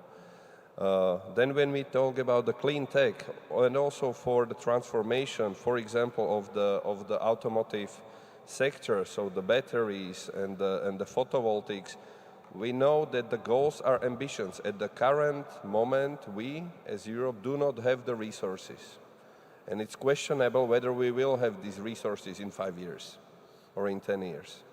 Right? So we need to have all this in mind when we want to achieve what we want to achieve. And one thing in terms of the collaboration and cooperation, both at the transatlantic level and also at the European level, and I often miss that from discussion at such platforms, is that at the end of the day we will solve the money, we will solve the challenges. But one thing that we need to, I believe, truly believe, that need to talk much more serious is the human capital. Who is going to do that? You know, to have the value chains, not only about the materials, but also about the human sources. We have big plants in Poland, in Hungary, in Czech Republic, in Romania, for example, in the nuclear industry. We need to make sure that we communicate and we distribute the whole teams of people, of skilled people, to make sure that we can achieve that. So it's not only about material, not only about the finance, but also about the human capital, and this should be more and more on the top of the agenda of our discussions. Gentlemen, thank you for this fruitful conversation. Unfortunately, we're out of time. It does seem, though it's complex, there are areas of agreement. I think seizing on the human capital aspect, their vision of the need for jobs and creating a value chain in Europe. I hope we can do that through the P-TECC Ministerial and also a transatlantic fashion. Speaking and quoting Minister Barduja this morning, he encouraged us to be courageous together, and so might we do that in our industrial policy as well. Thank you for your time, and please join me in thanking the panelists for their time today.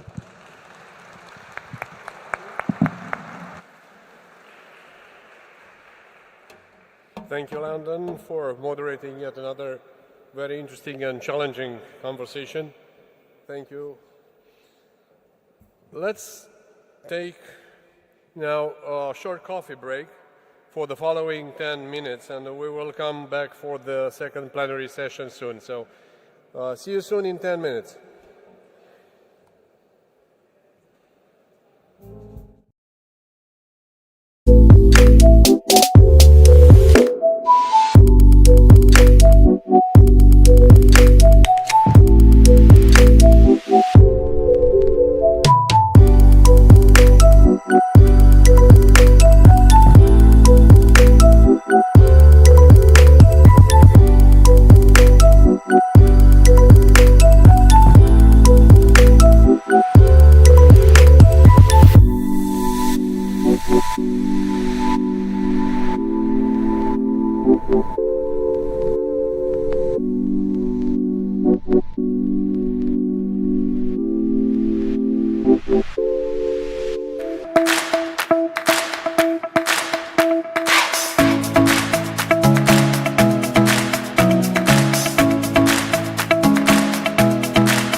participants. Let's now go straight to our second plenary session. Focus on Ukraine, support and assistance in the wake of Russia's attacks. Please welcome your moderator, Olga Hakova, Deputy Director of European Energy Security at the Atlantic Council Global Energy Center.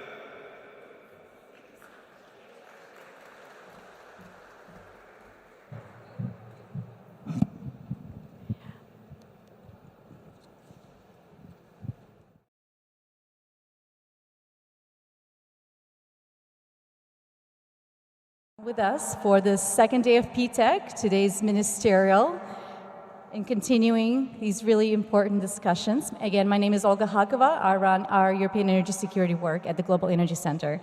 I am extremely pleased to host this discussion today with the most leading experts on Ukraine's energy security and support for Ukraine. Today's panel comprised of Roman Andarak, who is the Deputy Minister of Energy of Ukraine. We also have Kadri Simpson, who is the European Commissioner for Energy, Vladimir Malinov, who is the Minister of Energy of Bulgaria, Nicolae Comanescu, State Councilor of Romanian PM Chancellery, and Artur Larkovsky, who is the Director of Energy Community Secretariat. So, incredible lineup. So why are we talking about support for Ukraine during P-TECC? And I think the Secretary and others have mentioned this morning, that supporting Ukraine is not just a national priority, but we can't really talk about a broader regional security, regional decarbonization, and regional competitiveness without ensuring that Ukraine's energy system is also taken care of. Unfortunately, Ukraine is experiencing hours of blackouts, serious concerns around upcoming heating season due to Russia's unprecedented, unjustified attacks on the energy system, taking out half of Ukraine's capacity, 9 gigawatts of power. However, to Putin's disappointment, the allies and many of those who are here on the stage with us, many European countries and other allies around the world, the United States, have stood strongly with Ukraine and have continued supporting Ukraine. And today we'll dive into what the support looks like, where are the gaps, and what needs to be done in the near term, but also looking into Ukraine's future as well.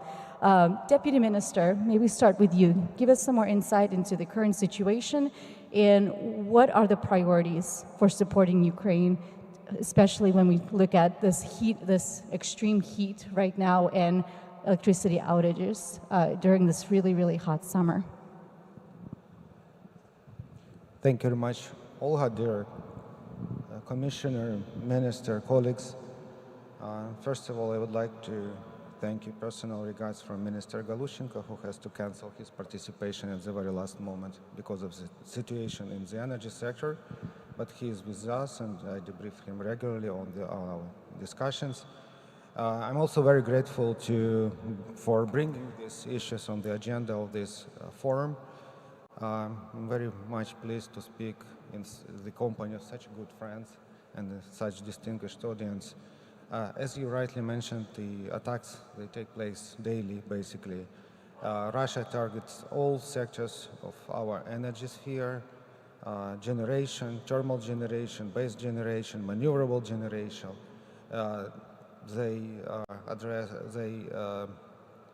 target transmission, distribution system, underground gas storages. They attack renewable energy infrastructure. I think the next step would be attack sun and wind. Since the start of the aggression in February 2022, over 50% of our generation capacity has been destroyed, damaged, or occupied.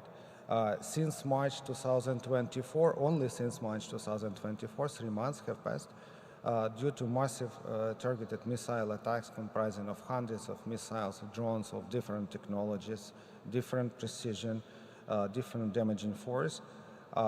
More than 9 gigawatts of generating capacity has been destroyed. As a result, we are experiencing significant deficit in the system, reaching 30%.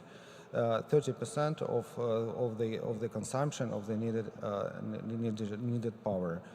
Rolling blackouts take place daily, and daily around 7-8 millions, not even daily, for any single moment as I speak, 7 to 8 millions of Ukrainians are left without electricity. It's difficult for normal people, for normal families, but it's even more difficult for people with babies, people with kids, people necessitating medical care. It's detrimental to the economy. And just despite that, we are doing our repairs. We are running a vicious circle with repairing. As soon as we repair, Russia targets those facilities and again and again. In the bordering regions, when workers go out for repairs, they try to attack the energy workers. So the goal is to make us suffer, and we are able to withstand so far, mainly and gratefully to the assistance that we receive from European states, from the United States, from our partners, from Japan and others. So far, via the mechanism established by the Ministry of Energy, we received 1,320 shipments of different energy equipment goods, weight in totally 17.5 thousand tons. Just in the last weeks, we received 14 shipments worth of 131 tons. Overall, 36 countries expressed their solidarity and compassion and provided assistance. I'm talking only about specialized energy equipment. We are also very grateful to the Commissioner for the initiative for the establishment of the Energy Support Fund. It's been a real success. It's trusted by our partners, and it's been instrumental in providing materials for the repairs. Repairs take place daily, as I said. They are damaged, and it's not only about very sophisticated high voltage equipment. It's about very basic stuff like poles, cables, isolators, and so on and so forth.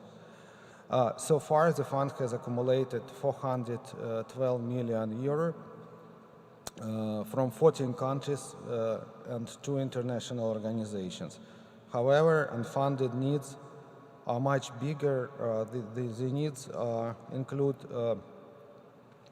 5 million euro with almost 90 million on unfunded most critical or emergency equipment which is needed. In this situation, we are focusing on several directions. First direction is about physical protection and air defense. We need a lot of improvement in air defense and physical protection. There are smart solutions that we implement here and there. However, air defense, as I said, is key. Not probably the matter for this forum, but for discussions in different ones. Second direction is, as I said, repair. This is one of the cheapest options to put generation back into the system. And according to our calculations, investment of 180 million would put back more than 3 gigawatts of generation. We are also trying to implement, to make our system more flexible, more resilient by developing distributed generation. So far, around 500 megawatts of different projects of distributed generation are being implemented, with much more to come. And here we explore different options, financing options, purchase options, donation options. Important area of our work is providing backup generation for most critical facilities. By most critical, we mean water supply, water sewage, heating, healthcare, perishable goods. We understand that if the system is damaged so heavily during cold winter times, and if water supply is frozen, the territory will be will become unlivable. People can live for certain hours without electricity for a day or two, but people definitely will not be able to live without water. If the system freezes, it will unfreeze only in spring, depending on the weather conditions. So far, Ukraine has received from our international partners an overwhelming 16,000 generators, 16,000 for all our needs. The basic need or critical need for the next winter is much less. It's 10% of that. We need 1,700 generators worth about 200 megawatts of capacity for those facilities that are not covered yet. It's a relatively small figure and could be easily covered by our partners or by already existing contributions. One of the tools that we have in our box is electricity import. So far, the electricity import is limited to 1.7 gigawatts, but we need to increase this capacity. Businesses are willing to buy electricity from the EU because not producing, not operating is even more costly than working on generators, and of course more costly than working on imported electricity. The government implemented policy for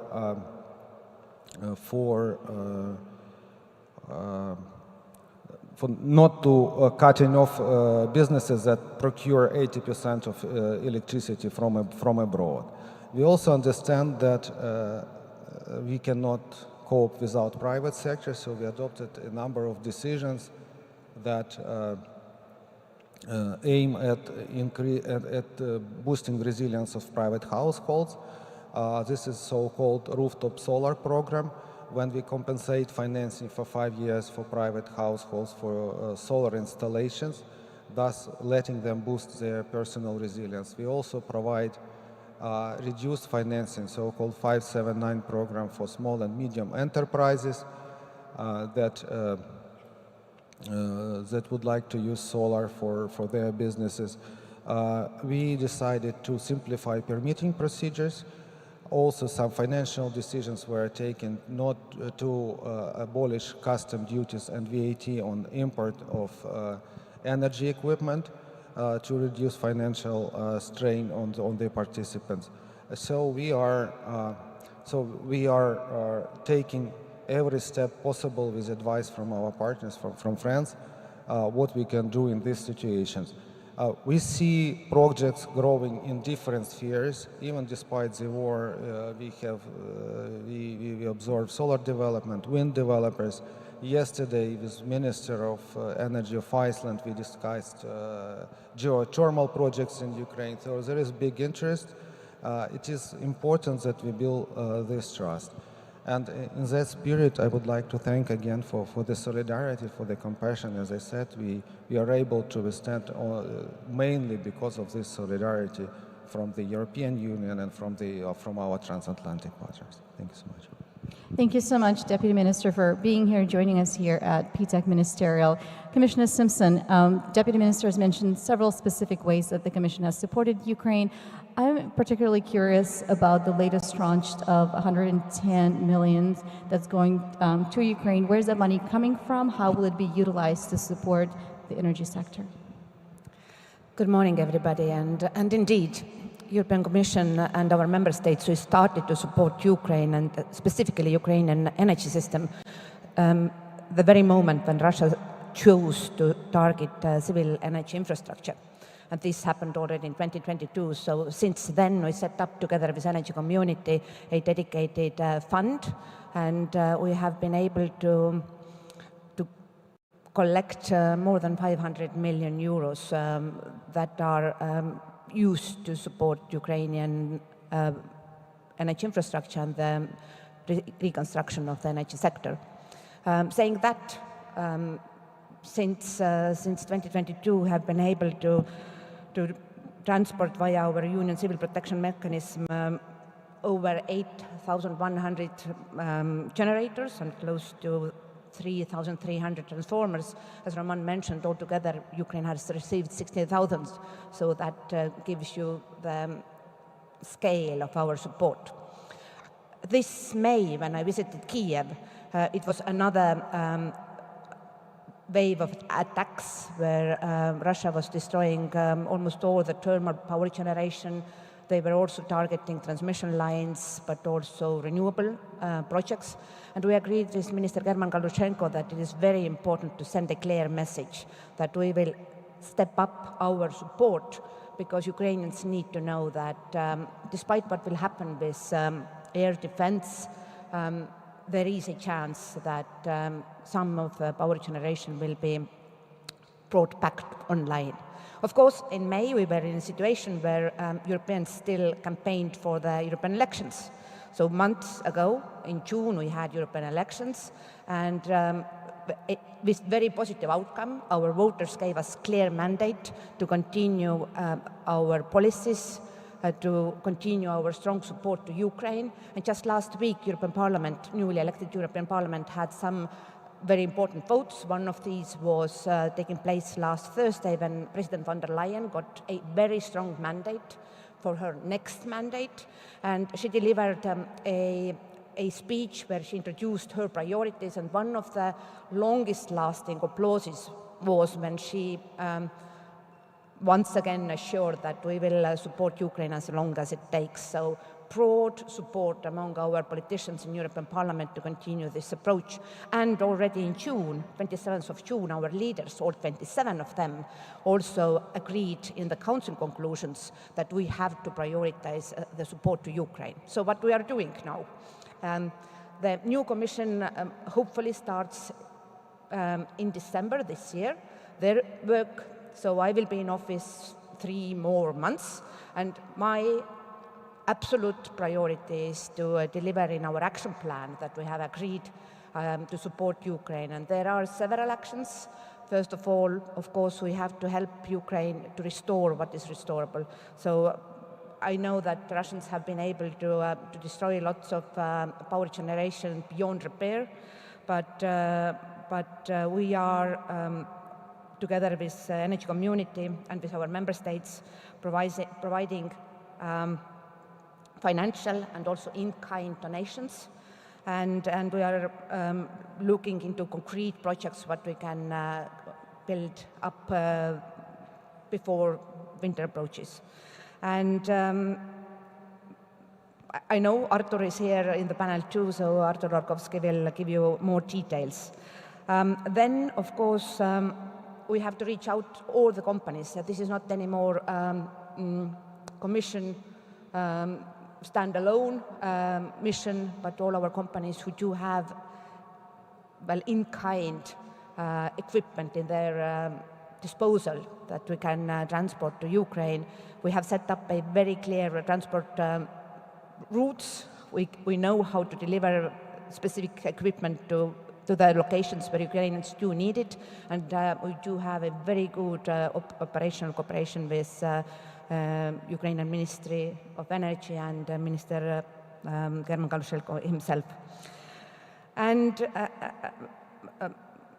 so the first one is well, raising the awareness of the scale of destruction. And one of the actions from our side was also decision to use Russian frozen assets to pay for these in-kind deliveries.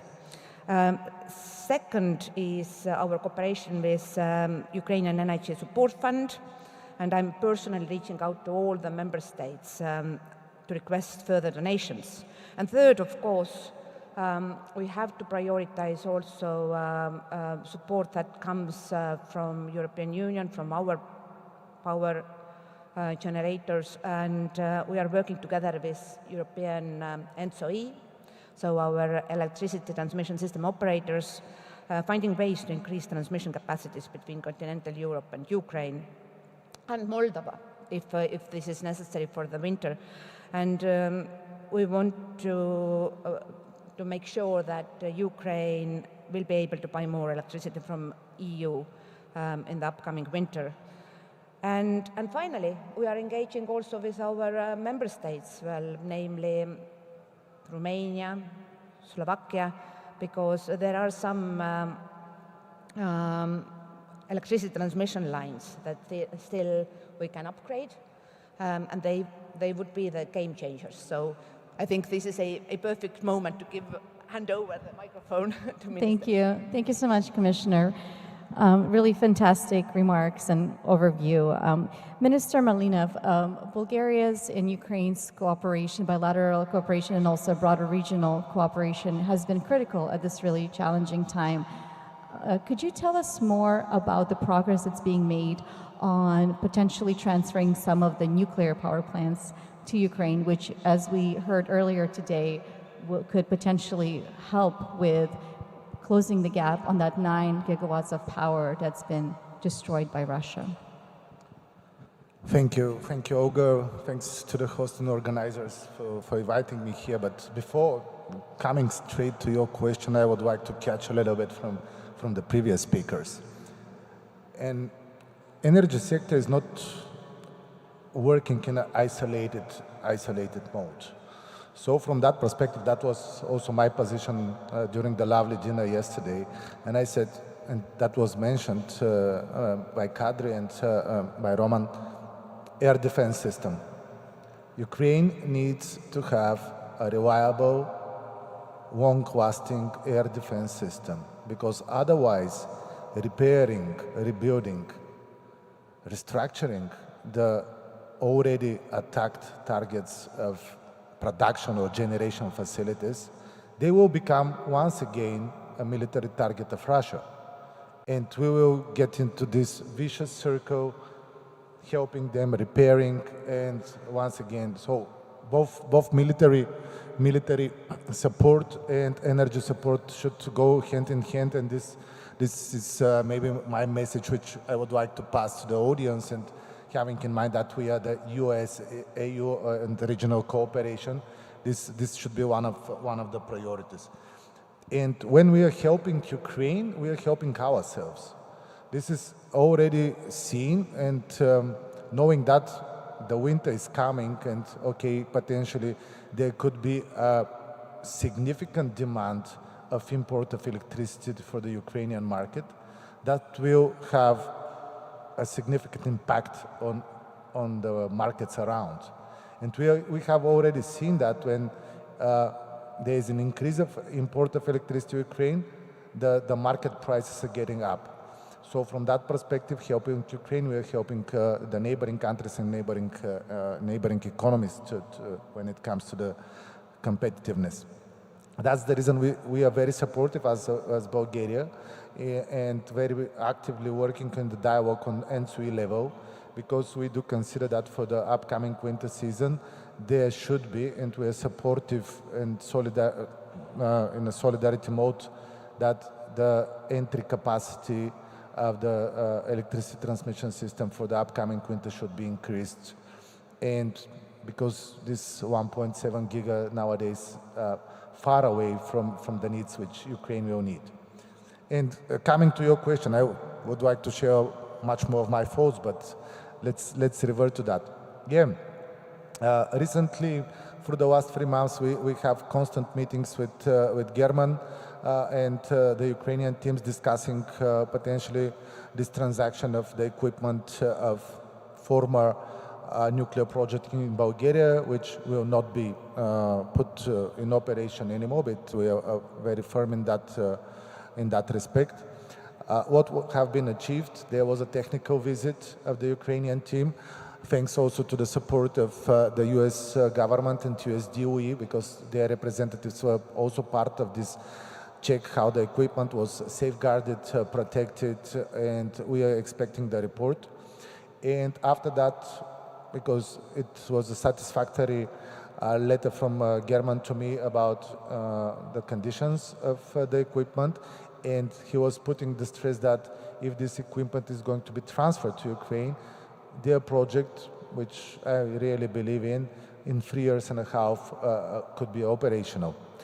And we went to the next phase, which is the purely commercial one. We have already exchanged several times the term sheet about transferring the ownership. And here is the place where I will turn to Kadri and to all the rest, because this is an equipment which we could get benefit from all the European funds, and this will be a real support on a long-term basis, because we should look on Ukraine not just of the current needs for the upcoming winter, but sooner or later, hopefully sooner, the restoration will start. And this nuclear facility will be something sustainable, which will help a lot to the Ukrainian economy, but also to the populations and to the one and each household. Thank you. Thank you so much, Minister. State Councillor Kamenescu, Romania has been a steadfast friend and supporter for Ukraine's energy systems, Ukraine's energy security, but not just Ukraine, Moldova and other countries in the region. Could you touch on the importance of just broader regional security and integration, interconnection, and how these countries, these systems, they don't exist in a vacuum, and how it is important to look at broader regional energy security as we think through support for Ukraine? Good morning. Good morning, everyone. Welcome in your second day in Bucharest. I hope you are enjoying it. I'm really honored to be on this stage in this such a distinguished with such a distinguished colleagues, and I would like to give a brief overview of Romania's support to Ukraine. We started from the very beginning to support Ukraine, mainly in the first phase with the large flows of refugees from Ukraine. Almost 8 million cross our borders, and also to the current situation. From a perspective at the multilateral level, we provided and we've been supporting Ukraine in all the political aspects. Also, at the level of more pragmatic, the more pragmatic support that we've been giving to Ukraine, we're trying. We've been providing a multi-dimensional support, as we call it here, and this covers, as the minister said before me, a package together with other partners. Mainly, just to mention last year's support that we facilitated the transit of the Ukrainian grains through our borders, despite the political pressures that we faced at that time, internal pressure, and you are aware about this. All this kind of pressure, political pressure, internal pressure, took place all across the countries in the region. The government, the Romanian government, took the right decision and allowed this transit of the Ukrainian grains through our borders. More than 60% of that goods crossed our borders at that time. Today, we continue to support support Ukraine, especially in facilitating the political and the political part of the processes that take place right now. We are happy with and satisfied with the results of the recent conferences that took place in Berlin, the recovery conference that took place in Berlin, also the discussions that the high-level summit that took place in Switzerland, and we are supporting and endorsing in full the President Zelensky peace plan.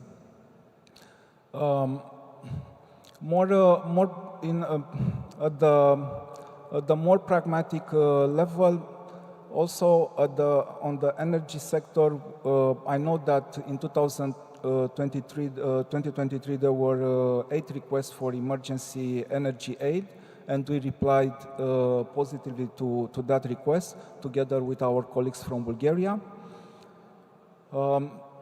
And also we coordinated well with our regional partners in providing the support that was requested from Ukraine.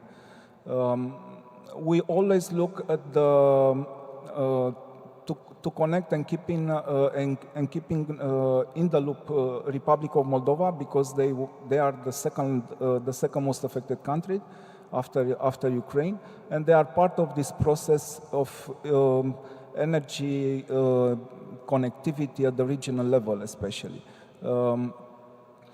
I think having this in mind, we need to continue this support, especially with the European Union, where there is this continuous support.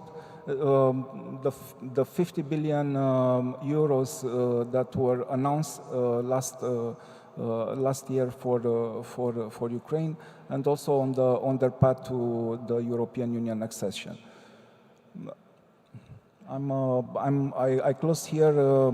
Just maybe we can have more dynamic interaction. Thank you. Thank you so much. Really appreciate your comments. Arthur, we'll go to you next. The Energy Community Secretariat has played a phenomenal role in directing and collecting aid. We heard some just unbelievable numbers today. 17,000 tons of equipment moving to Ukraine, 16,000 generators. I mean, it's just the logistics of this just hard to comprehend. And we've also heard about the improvements in terms of getting parts, equipment, solutions to the right locations in Ukraine faster, in finding some opportunities to continue accelerating that process and the tender process.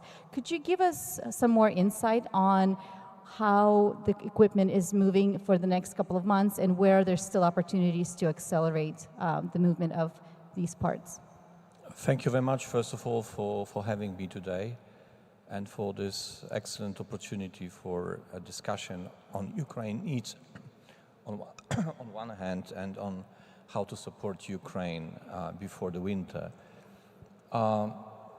Despite a quite severe situation which Roman just depicted in Ukraine, I think I would like today share basically three positive messages. The first message is that after almost 2 years, as Commission said, of very active support for Ukraine, we know how to support Ukraine.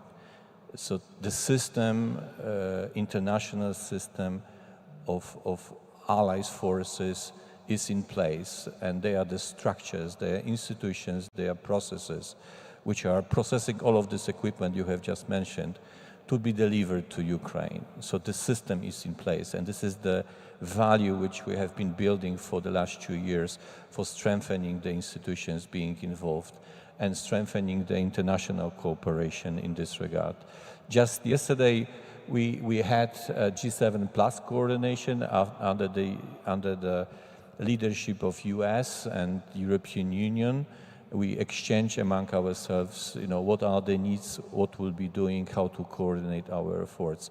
But I also want to comment very much the work being provided by the Ministry of Energy by organizing and coordinating the process within Ukraine. And this is critically important, that we feel being led in the very professional way by the ministry, so that the process is being in the tough hand of Minister and, of course, Roman and other colleagues from the ministry. So the first message is we know how to support Ukraine, and we know, and we have proved to be very efficient, not only the Secretariat, but many other colleagues working for that endeavor. The second message, which I think is also very much positive, is that only money is missing. So this is still a gap in financing, but it's basically a very good message, because this is, we know how to support, but we miss money. We need resources, and resources are available, and we also have been proving so far that we are quite efficient in collecting the money. Commissioner mentioned €500 million already under the fund. USA government is also granting the direct support to Ukraine. Other organizations are doing. For good projects, there is money on the market, and there is a willingness from the governments, from the public institutions, to support this effort. So this is basically a very good message. Only money is missing, and that is the reason why we are still encouraging other actors to come. That is why we had to get together with Commissioner last week, meeting with the private sector, with the private companies, to encourage also them to step in and to step up the efforts to share available resources with Ukraine and to contribute to the fund, for example. And we see that this cooperation might have quite big potential. We already have under the fund private donors contributing. But what Commissioner said, we are also taking the money from the proceeds from the Russian frozen assets. This is not only the way how we can use the money which is being now accumulated and frozen from Russia in the European Union. We can also make Russia accountable, and I would like other partners to look at that option, especially US, and to think whether it would be worth redirecting this money to the support of Ukraine before winter. And the third message I want to share with you, that we have great support from the Ukrainian side. And there are a lot of different specific reforms and adjustments needed in Ukraine to make the support we are providing workable. Just will give you some examples. The gas generation units, they will be producing electricity. Gas is available in Ukraine. I hope soon money will be available to buy more of these gas turbines and gas pistons. But the price of electricity produced from that source will be much more expensive than the electricity produced from the nuclear or from hydro in Ukraine. So that is very much appreciated that the Ukrainian government is reforming the internal market, increasing the caps for electricity prices on the wholesale market, so that they are adjusting this market for the newcomers, and they are creating the space for the new generation units to come and to operate. The second example, just very recently, the regulatory authority of Ukraine adopted the market rules for the batteries and for the ancillary services to operate in Ukraine. This is a very important incentive for those who want to spend money for example, for battery projects in Ukraine, to come now, because they can get very extraordinary circumstances and conditions for making these projects available right now for the business. So there are the reforms, the tax exemption, which has been already mentioned by Roman, for the fund, which is being operated by the Secretariat, is making us is making 20% more money available, because the equipment which is being purchased abroad Ukraine, in the European Union and in other third countries, will be tax exempted from the VAT. It makes that the support could be much more efficient. So we are in a very difficult situation. We are running against the time. I hope we will manage, but I want to share with you these three messages. We know how to help. Only money is needed, and Ukraine is doing the homework, which is a very good message. Thank you very much. Thank you, Artur. We only have a couple of minutes left, so this is going to be a lightning round, and I'll ask you to keep your answers to 30 seconds. Deputy Minister, you mentioned the frustration around, watching the equipment being repaired, watching Ukrainian workers risk their lives repairing this equipment, then just a couple of days later, having Russia destroyed again. What roles could the future sanction packages play in potentially deterring Russia? And this is going to be for all of our panelists tonight. Is there a way to design sanctions, communicate sanctions in a way that could be a deterrence to future destruction of Ukraine's energy infrastructure? 30 seconds. Thank you, Olga. I will use those 30 seconds to make a few reactions to the comments, previous ones. On nuclear, Minister, nuclear is a crucial point for us. Our energy system is running and resilient mainly because of nuclear. So it's key project for us, and we hope for its successful implementations. We all need to also understand that equipment need to be provided at military scale. We cannot wait repairs. We can stop repairing no matter the state of air defense, and this is something we communicate to all our partners. Small generation, distributed generations is our answer to those challenges. And finally, regarding sanctions need to be deterrent. You rightly mentioned, sanctions need to be put in such a way that Russia knows that it will be painful. I would like to deter the narrative that sanctions are not working. Sanctions do work, sanctions are painful, but they need to be also preventive. And to finish, I would like to say that as Prometheus brought us fire and was punished, we cannot stop bringing light and heat back to our citizens. We need to continue working. Thank you, Deputy Commissioner. Last month's 14th package of sanctions was agreed among our member states, and it was the first package of sanctions where natural gas or LNG transshipments were mentioned. I personally believe that in the energy sector we have a lot to do to get rid of the remaining imports from Russia, fossil fuels, and this was one thing that our President von der Leyen mentioned also in her speech last Thursday. What we have done so far in Europe is that we are bringing online more and more renewables. Last year was a record year for solar and wind. Across Europe, 27 member states, we brought online 56 gigawatts of new installed solar capacity. In Poland alone, 2 gigawatts. And that is also an option for Ukraine. If Poland was able to install 2 gigawatts of solar panels across the country, then why not Ukraine? So yes, we have to increase our electricity trade. We have to restore the power generation capacity, but we have to bring online also more renewables, and we will do so. Minister Malinov. In my humble opinion, there are two main messages which should be delivered. First of all, when it comes to the sanctions, all the EU and energy community countries, we should focus on much more faster, diversifying our consumption of Russian fossil or whatever energy commodities, just in order to be prepared very quickly to introduce sanctions, but to be ready our economies and our business and households to work in the proper manner. So the target of 2027 getting let's say, fully rid of Russian gas is one of the potential solutions. And secondly, but something like an emergency measure, is the already frozen Russian assets.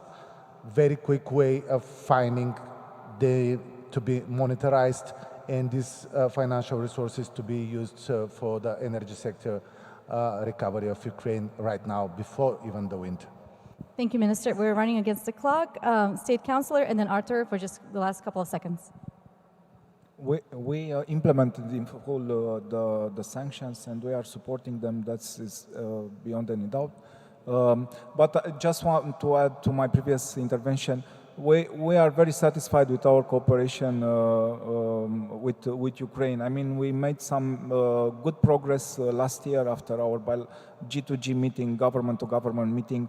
We have made a progress on, and we focus a lot on the connectivity part, not only on the energy, but transportation is key in this process, not only for our bilateral, but also for the regional level, including Republic of Moldova here, and also for the future recovery and reconstruction process that will take place when this illegal war of Russian Federation will be over against Ukraine. Thank you. Thank you so much, Arthur. Just a couple of seconds.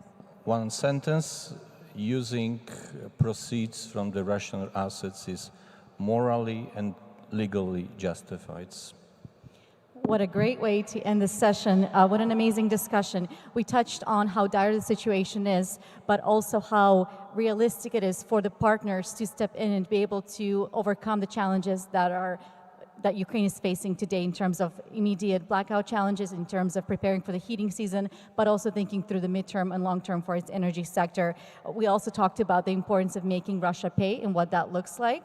And then, of course, reminding all of us that Ukraine's security is European energy security. I wish you all a successful conversations at the P-TECC Ministerial. And thank you to our audience who joined us here in person and who is joining us online as well. Please give it up for our panelists. Thank you.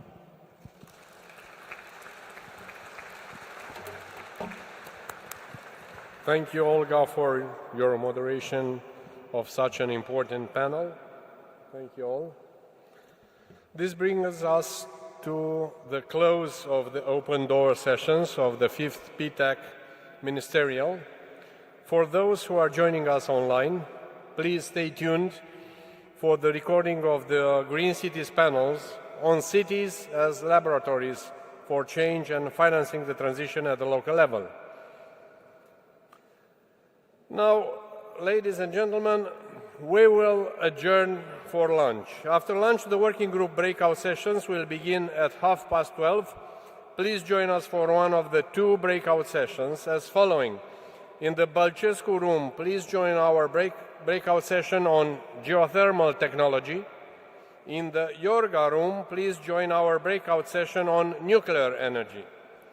At 1:30, we will transition to the second wave of breakout session. Critical infrastructure and energy supply will take place in the Balcescu hall, and energy efficiency and renewable energy will take place in the Yorga hall. Thank you very much.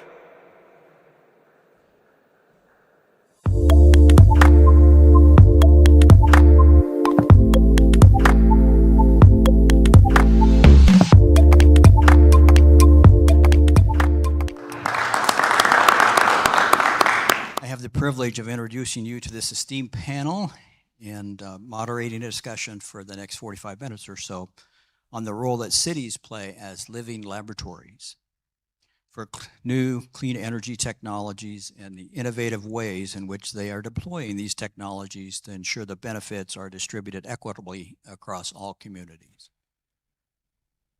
Cities indeed serve as dynamic hubs where innovation thrives and solutions to urban challenges are tested and refined to deliver maximum impact. This afternoon, we're going to hear from a broad range of perspectives from federal agencies, national laboratories, industry, municipalities, and civil society, including here in Romania, on how cities, particular cities in P-TECC member countries, are successfully implementing solutions to drive low carbon development and innovation. So without further ado, I'm really pleased to begin introducing our panel. First, we have seated next to me, Ron Benioff, Executive Director for the Net Zero World Action Center at the National Renewable Energy Laboratory. Net Zero Action Center brings together personnel from 10 U.S. Department of Energy laboratories to implement the government's Net Zero World Initiative, which assists countries in transitioning to decarbonized energy systems. Please join me in welcoming Ron. So please, round of applause. Next, we have Leah Mihela, Director of the Association of Energy Cities in Romania. Leah has extensive experience in organizing and coordinating events and public campaigns focused on societal awareness and responsibility, as well as the active involvement of citizens in the sustainable development of communities. Since November of 2022, Leah has been in charge of the local energy management agency. So Leah, thank you very much for joining us. Thank you. Round of applause. Next on our panel is Nick Antoni, Deputy Chief of Staff for the Office of Energy Efficiency and Renewable Energy at the U.S. Department of Energy. They previously worked as staff on the U.S. House of Representatives Energy and Water Development Appropriations Subcommittee. Very important position, very important subcommittee to really all of our activities in clean energy in the United States. So as part of his responsibilities there, he was handling DOE science and innovation accounts totaling more than $15 billion. So Nick, welcome to the panel. Representing industry, we have George Picard, Managing Director for Global Government Affairs and Policy at GE Vernova. With us today, George is playing a key role in the important work GE Vernova is doing with the United States and Ukraine governments and other stakeholders to support the people of the Ukraine. George participated in the larger panel this morning, so we're pleased that he was willing to take a second shot at a conversation here this afternoon. So we're very pleased to have George, so please, round of applause. And then to my right, all the way down the panel, we have Eric Schuster, energy engineer and analyst with the National Energy Technology Center, Laboratory, my apologies, the National Energy Technology Laboratory, NETL as we call it in the US. Eric works in the Research and Innovation Center at NETL, where he supports the Energy Asset Transformation Program for advancing an equitable and just energy transition. Welcome, Eric. With that, let me start with a question for all of our panelists to give them an opportunity to speak directly to the work they're doing to support green cities across the world. The transition to a clean and secure energy future for cities requires a systems approach and the contributions of diverse stakeholders to ensure a sustainable, equitable, and growth-driven economy. Each of our panelists has a story about the unique contributions their organizations are making to help cities transform to an economy based on green energy sources. So I'm going to ask them to please share some of the solutions they are using to help cities achieve their country and regional climate and energy security goals. So let me start with our Department of Energy and National Laboratory representatives. So Nick, you're first up. So please, your thoughts. For that introduction and this question, I wanted to start by giving a quick introduction to what the Office of Energy Efficiency and Renewable Energy actually does. We enable widespread adoption of clean energy technologies and help develop new energy technologies through focused research and development on emerging energy technology, technical assistance to communities, and other activities to help reduce the cost of energy, make it more reliable and affordable, and allow more communities all over America and in some parts of the world access those clean energy technologies. We also function across multiple economic sectors.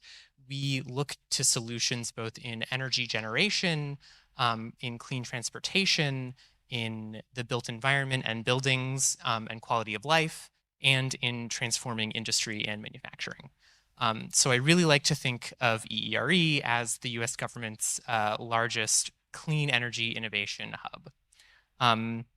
So some of our programs are uniquely focused on cities, communities, and local governments.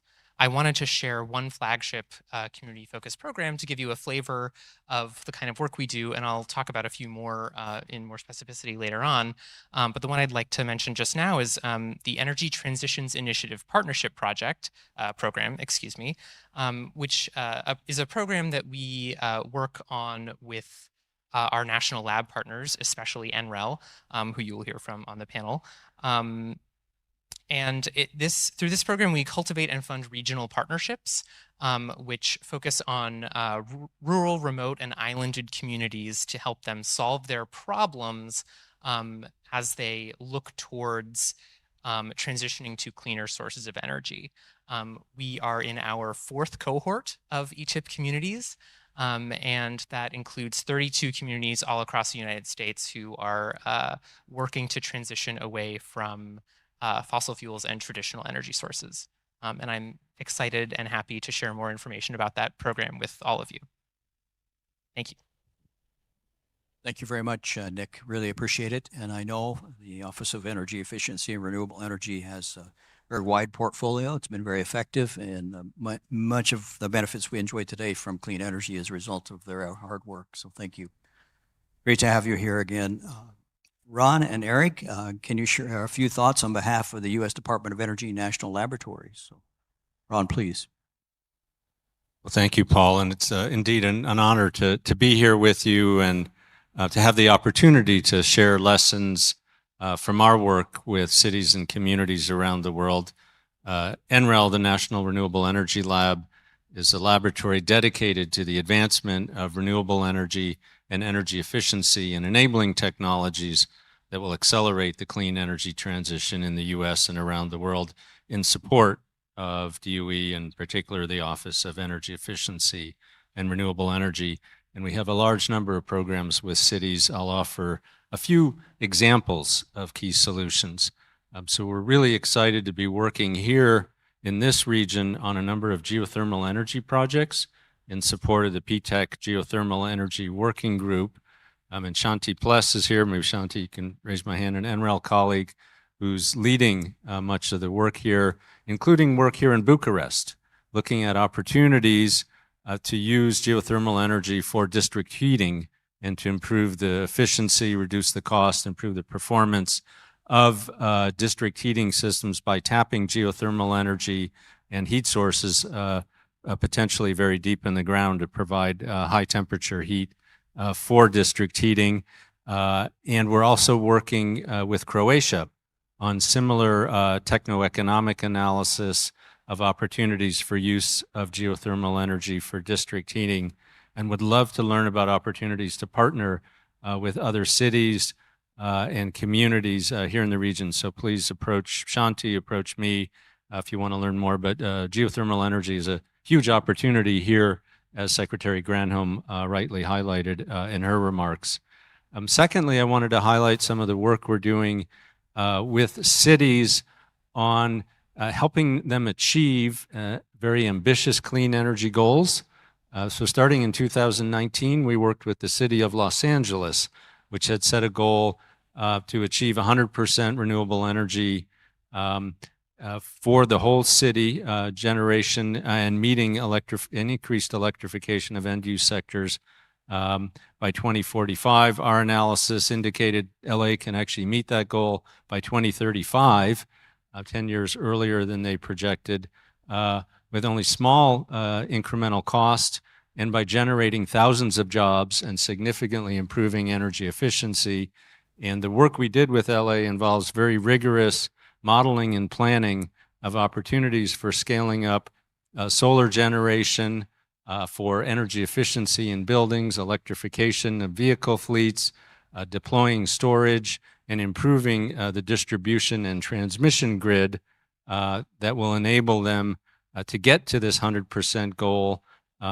It's economic for LA to get to 85, 90% kind of renewable deployment, and then LA needs to look at some other options, such as use of green hydrogen, hydrogen generated from renewables. And in the analysis with LA, a very important piece now is looking at equity considerations. So not only can we show that it's economic and will generate jobs and air quality benefits for LA and other large cities to get to 100% clean energy, but it's also important to pay attention to the distributional effects. Because if we're not careful, a lot of the solar, a lot of the PV, a lot of the efficiency and the weatherization won't necessarily go to the disadvantaged communities. So our work now with LA is looking at creating the right incentives and structures to ensure that those systems are applied across income groups and across all populations in the city. We now have similar work with Lithuania, supporting Lithuania with 100% clean energy study. Preliminary analysis also shows that Lithuania can technically manage 100% clean energy on their grid, and that the cost impacts won't be too high. We're doing deeper cost analysis now with Lithuania and in discussion with Latvia about starting similar work. And then finally, I want to note also work that we're doing through Net Zero World with Tocopilla, Chile, which recently shut down a 400 megawatt coal plant to look at opportunities for for economic revitalization and recapturing some of the jobs that would be lost. And through analysis we've done with Tocopilla and sister city work, Eric will talk a little more about that, we've identified a really exciting opportunity for Tocopilla to invest in photovoltaic repurposing and recycling. They have an ideal workforce that has the right capabilities with some additional training, great demand and opportunities in the region for repurposing and recycling of PV plants. And so we're working very closely with them to design a series of pilot projects and to do the workforce training programs that will enable them to generate several hundred jobs associated with this burgeoning industry. So I'm happy to share more information about those and other examples. Thank you. Over to Eric, please. Thank you, Paul, and thank you, Ron, for leading up to my talk. I'm Eric Schuster. I'm from the National Energy Technology Laboratory, And I'd like to continue with what Ron was saying about my work with Net Zero World, and that's an initiative that the DOE started up to help countries accelerate their clean energy goals. So again, out of the several of the countries, I'll talk about mine. My volumes with Chile, and you know, it's for the whole country, but I'm going to focus on our work with the city of Tocopilla. So Tocopilla is a city, but I think of it as a town. It's like a fishing town, small town. There's no skyscrapers or anything, and they had a coal-fired power plant that was retired. And part of our work is we went to the city and we talked to the community. We actually talked to community leaders. There's a school teacher, a variety of different people, and wanted to hear them voice their concerns. And the obvious was the jobs, right? They had a coal-fired power plant. It provided, you know, decades of work. So they wanted jobs. They wanted clean jobs. And they really were concerned with their youth, either leaving to go get educated somewhere else and not coming back, or just leaving for better jobs. So one of our outcomes was we developed webinars. They also wanted to know a little bit more information. And we had several webinars. We found experts in the United States that could talk specifically to Tocopilla, and they ranged from green hydrogen, you know, that could be a possibility of putting their plant, an industry at their existing site. What's involved, the time frame that's involved. I mean, sometimes I think people don't understand that, you know, with the infrastructure, like we heard earlier today in one of the panel sections, that's going to be kind of the challenges of the infrastructure. Another one which led into some work that Ron talked about was rooftop solar installation and maintenance that they were interested in. The second aspect that came out of it was the development of a sister city and a friendship city. So they're very similar. A sister city is a little more formal. It's involving the mayors. But what it is, it's just kind of capacity building and peer learning between two cities in different countries that are experiencing similar challenges. The challenge there would be a closure of a big industry in their community. And our sister city is in Kansas, the city of Lawrence, and the friendship city was Coshocton in Ohio. Some of the things, education, I said, was really big. So with the sister city in Kansas, they have a really good technical college. So they had experts that were able to talk, and they're going to interact with Tocopilla. How can they increase their education? What could they do? What type of labor jobs and different things they can do to have a good green industry? And let's see what else. Also, when they came to Ohio, the developer of that coal-fired power plant is actually putting in an industrial park. They came and spoke about their process, what they're going to do, some industries that they're looking into moving into that area. And finally, I thought what was pretty important was in Coshocton, they have Ohio, that's the state in the United States. They have a really good economic development organization that's able to bring jobs in. I think that was important to having an organization who knows the economics of the area, who knows the workforce, and just have a group that can bring these connections in and attract different industries and know, you know, things about incentives to bring industry into that area. And again, these sister cities, they can talk back and forth. It's like, you know, they have a friend, they have somebody they can bounce ideas off of and learn from each other. Thank you. Thank you very much, Eric. Leah, your thoughts, please. Thank you, Paul. We are a network of 32 municipalities, large or smaller, around the whole country. These are cities that are very ambitious in their climate and energy goals. They are all part of the Covenant of Mayors European Initiative. They voluntarily committed to develop and implement climate and energy action plans. Of course, they are fighting for lowering consumptions and also to reduce the emissions. But more than that, most of the cities have realized that it's very important that they become live laboratories for involving the citizens. Public administration does everything it can. They access the financial instruments, they respect the law, which can also be ambitious. They reach to the very high-tech solutions. Then there's the private industry that follows the lead, and it's also competitive and efficient. But when it comes to society, we can all agree that it's very difficult to change our mindset, our behavior, and to actually chip in for reaching the goals. So basically the cities that we have in our network are engaged in this process of, I don't know, creating citizens' juries where they deliberate together based on the measures that are proposed by the local council. Or they sometimes develop roadmaps to 2050, to 2070 with the citizens. Of course, it's very difficult to transform the ideas coming from the citizens into public policies, but that is what is an administration needed for.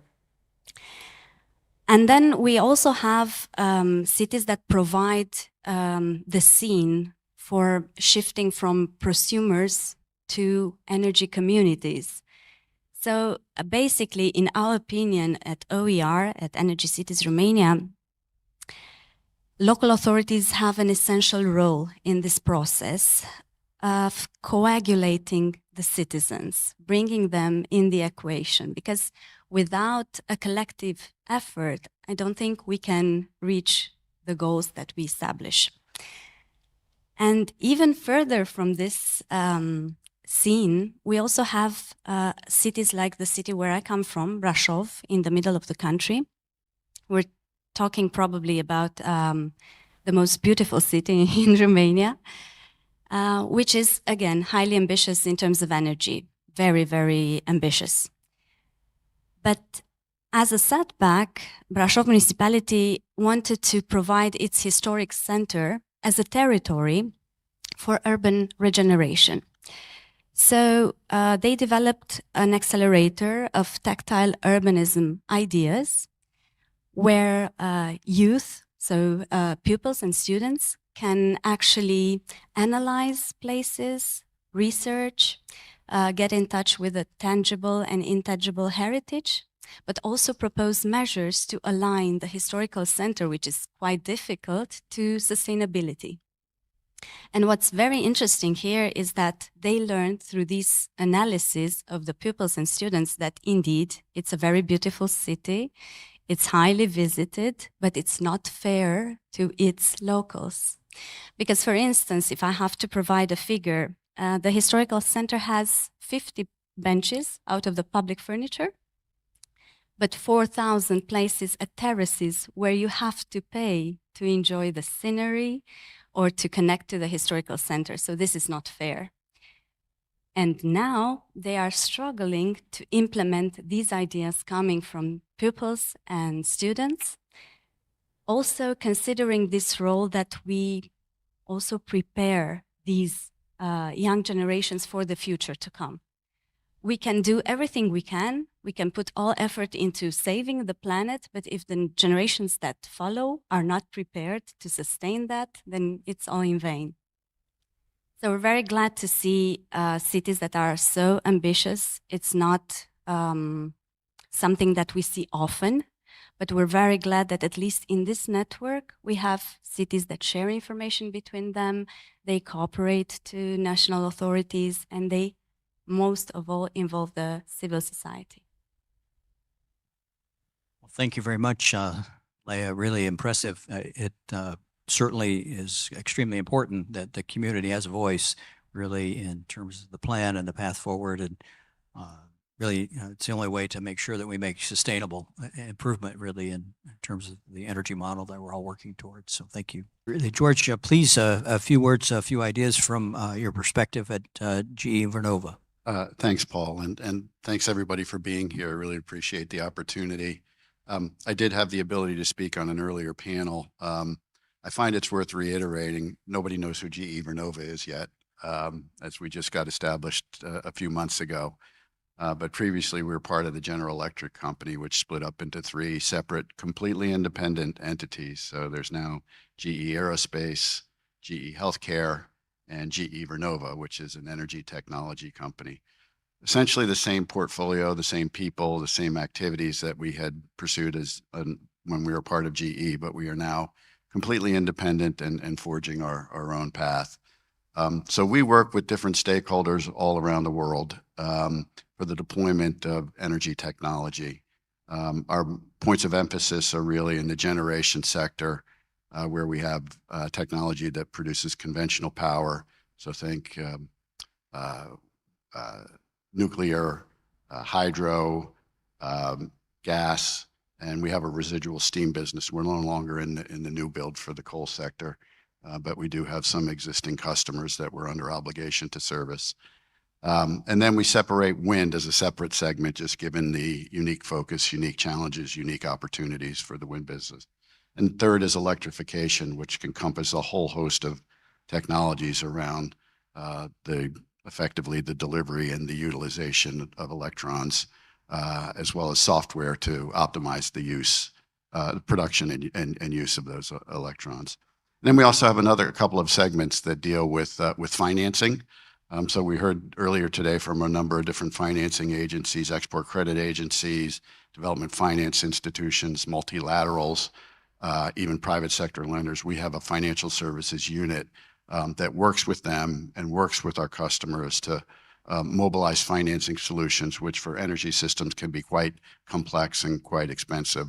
So we have some expertise there.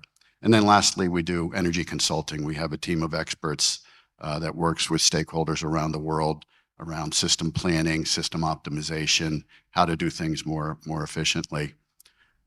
So we do work with all of these different stakeholders, whether it's at the national level with ministries or state-owned companies, with publicly owned utilities, with developers, with IPPs, and then with regional and local authorities, and often at the community level to bring energy projects to fruition. Our work with cities, I mean, the perspective that we develop, it's no surprise to anyone. They're really just microcosms of what's happening at a regional or national level. Everybody's dealing with the same challenges, the same opportunities, have the same concerns. And as I spoke to earlier, mostly those concerns that we see are revolving around electrification and decarbonization. Also the need to, of course, provide reliable, affordable, and sustainable electricity to the communities that cities are serving. You know, Paul, you mentioned the work that we're doing in Ukraine. My role is actually global, but over the last couple of years, I've been spending an extraordinary amount of time on Ukraine. There we are working more at a national level, but it's going to have a city and community level impact. So we've signed some collaborative agreements with different entities in Ukraine, including the Ministry of Electricity, including the largest private sector company, P-TECC. And here we're focusing, there's a real imperative in Ukraine to decentralize the electricity sector, both to protect it from attacks from Russia, but also, frankly, to make it more efficient and sustainable in the future as the eventual recovery occurs. And so we're focusing with the Ministry of Electricity on understanding, being better able to deploy microgrids at the local level, utilizing renewable energy, utilizing battery storage, and integrating that all together in a way that makes sense and delivers electricity more reliably and affordably. We're also looking at ways, effectively to make the system more resilient as the ongoing need to repair and replace systems is still ongoing, and that includes looking at deploying distributed gas turbines which are mobile, capable of being transported, but also larger central stations, gas turbines as well, as potential for wind energy. All of this is just a drop in the bucket compared to what the needs are in Ukraine now and what they will be when the war eventually ends and the true recovery begins. So we're going to see, I think, an accelerated need at that point to continue working at a national level, but to really expand, I think, our efforts at the city level, at the community level, as Ukraine's system becomes further decentralized. As we do this, we don't do it alone. We do partner with other stakeholders. For instance, we work very closely with the ERE in the deployment of wind and other renewables that we're involved with. We work with NETL and the other national laboratories as we seek to make our technology more efficient and more advanced. And we've made some real accomplishments in those areas based on the collaborations that we've had with people in the rooms. And Leah, we haven't worked with your organization, but we do partner with like-minded organizations around the world, just understanding the challenges and complexities of, building understanding and acceptance of some of these more innovative technologies where it doesn't currently exist. So it really does take a village to make progress in these areas. And we're delighted to be working with either the people in the room or people like people in the room to make all that happen. You've shared a lot of very positive information about things that are actually happening on the ground in many locations, also in Ukraine, which is really appreciated and valued, I think, by this audience in particular. So thank you, George. And your comment about it taking a village, I'm going to turn now to Nick for a follow-up, if you will. Nick, as you mentioned in your opening remarks, the Department of Energy's Energy Efficiency and Renewable Energy Office is leading ways in terms of federal agency support for clean energy solutions for U.S. cities, really about building capacity, if you will. The Clean Energy to Communities Program, or C2C as we like to call it, is a great example. And more recently, ERE has just announced the Access Program. So what do you think are some key aspects really of these programs that can be replicated across Europe and throughout the P-TECC community? Yeah, I'd be happy to talk about some of our specific programs and some of the specific ways that we provide support to cities and communities. I do want to give a huge shout out to the Access Program. I know it's been quite an undertaking to get that up and off the ground. It's a partnership between 7 of our national labs, including ANL and NREL. And the purpose of Access, so Access is not exclusively an ERE program. We're collaborating on it and supporting it. I believe the Office of State and Community Energy Programs is also supporting it, and it's, I think, being run out of the Undersecretary's office. So it's a really cross-DOE and cross-national lab effort. The point is to better coordinate and improve our lab-based technical assistance and support for communities. So as that gets off the ground, we will have more news for all of you about what they are doing and all the great successes they'll have. I am, however, very happy to talk about Clean Energy to Communities, or C2C. The point of C2C is to connect local governments, utilities, community-based organizations, and others with experts at DOE and at the national labs to help them solve their energy problems. The way we do work in C2C is to provide in-depth technical partnerships, peer learning cohorts, and an expert match between communities and the people who perhaps have the answers to their questions. So it's really another one of these, I keep saying the phrase technical assistance, it's another one of these technical assistance programs where we are setting communities up for success by giving them the resources they need to undergo the energy transition that they are interested in.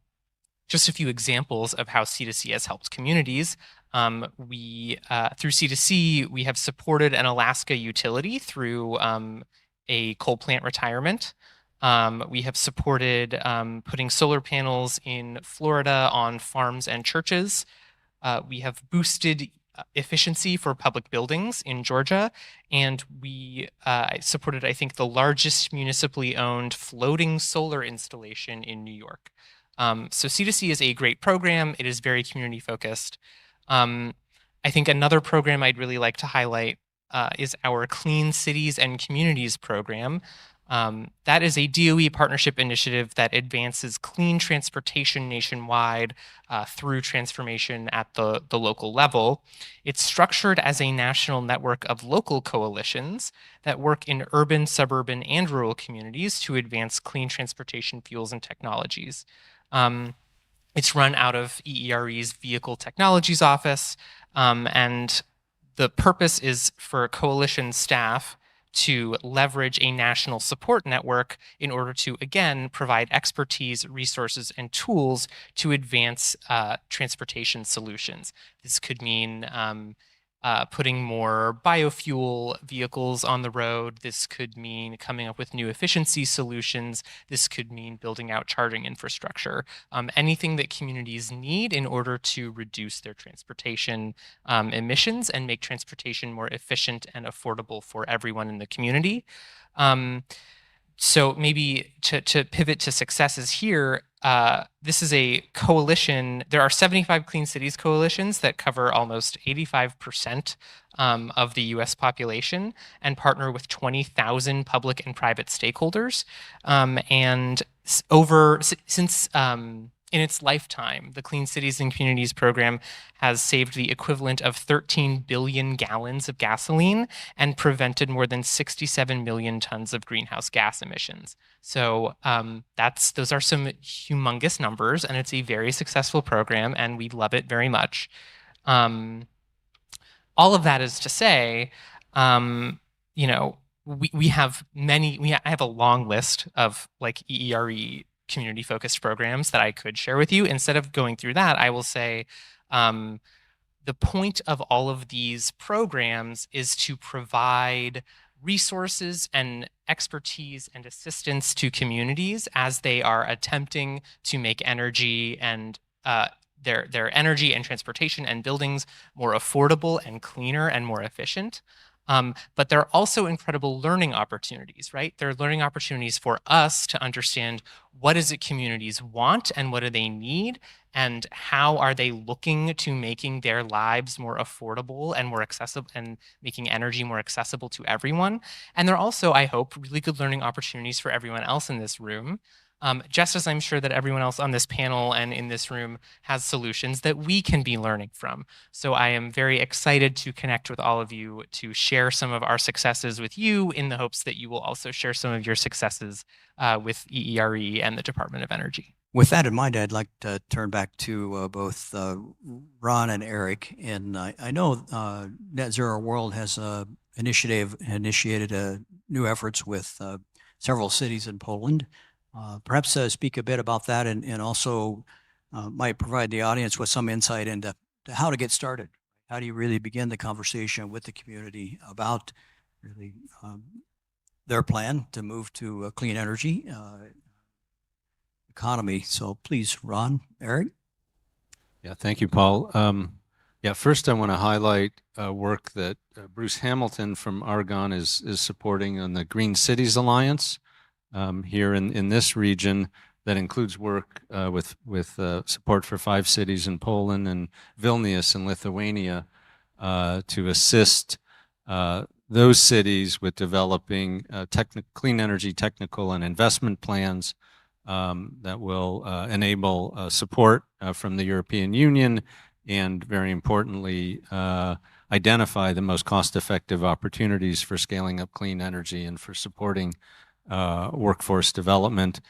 Through Net Zero World, we, across the labs, we recently completed a series of case studies looking at what are the lessons learned from communities that are transitioning from coal to clean energy resources. And I have copies of this report with me.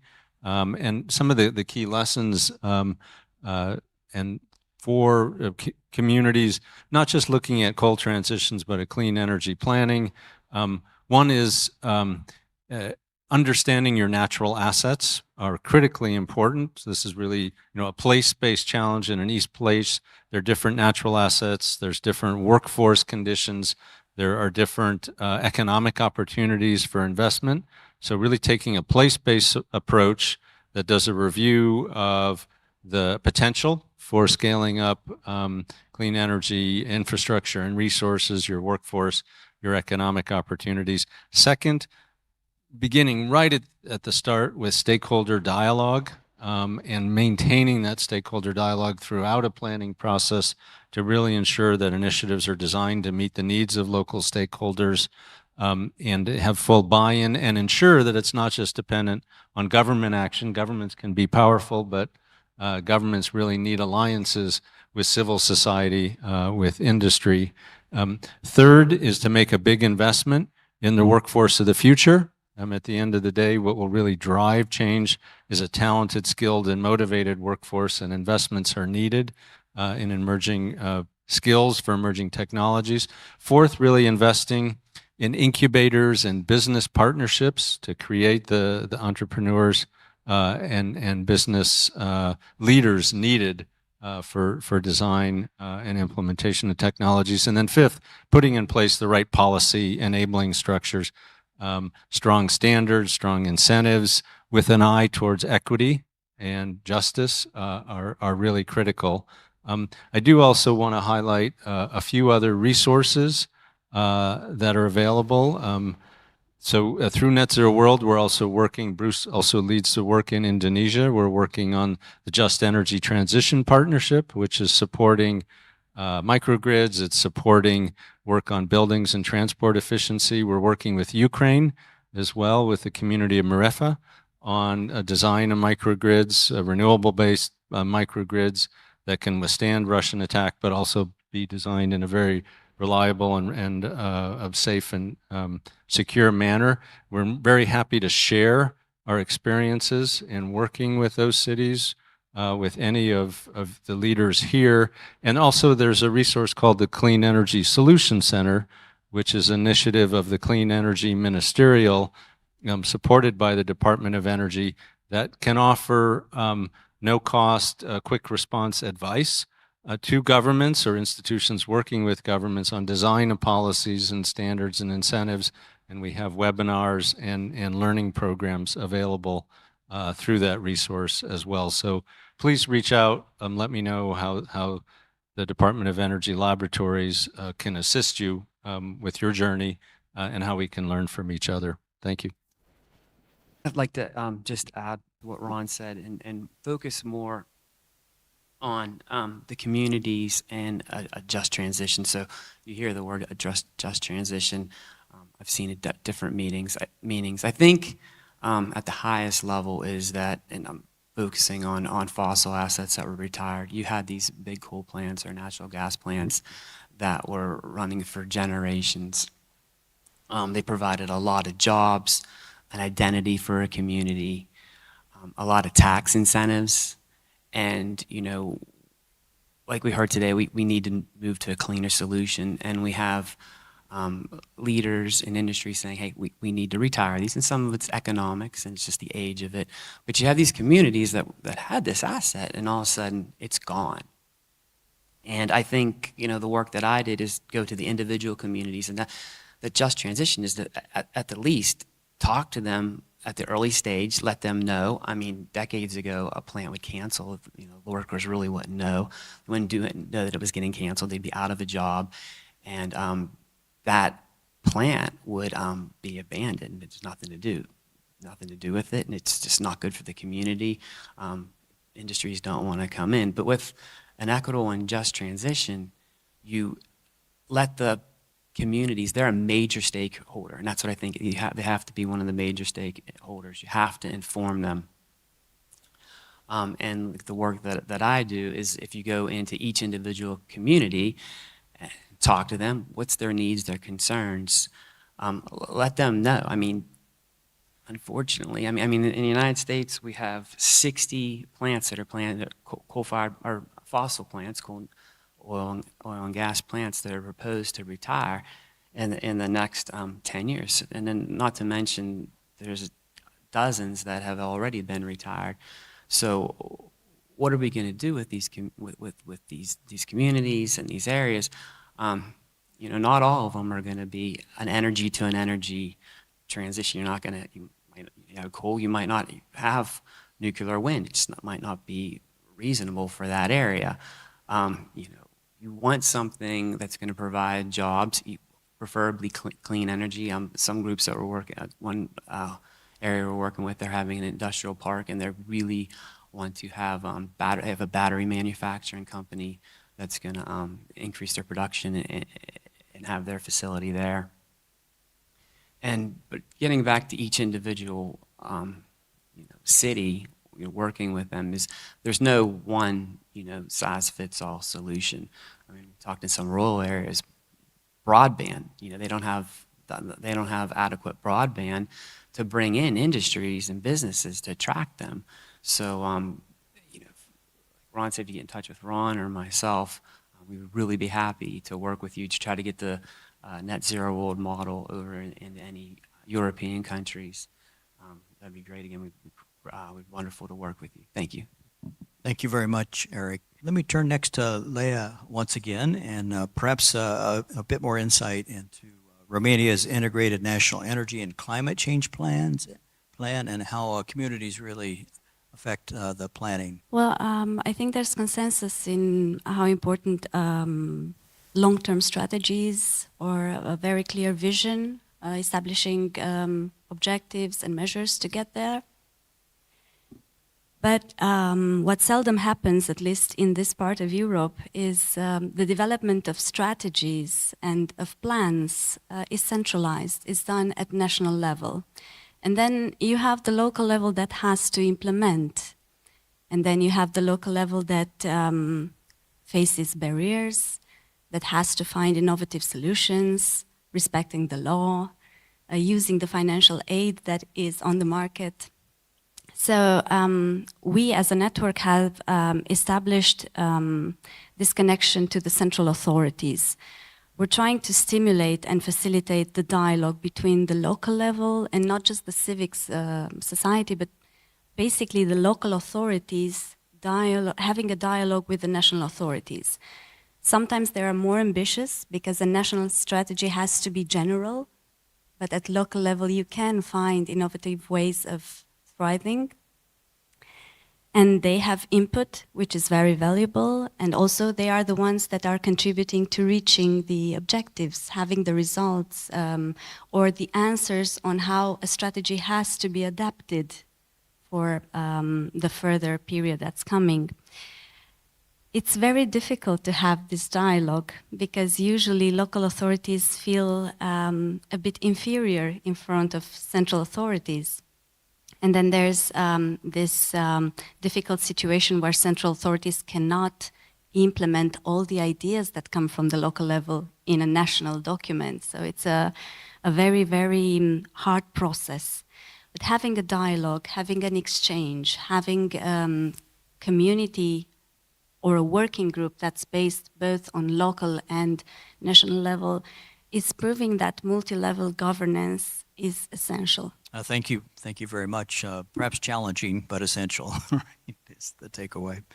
George, the final question to you. We've got just a couple of minutes, but from your perspective, what's successful in terms of, as an industrial company, GE Vernova working with the community? So one or two key thoughts here.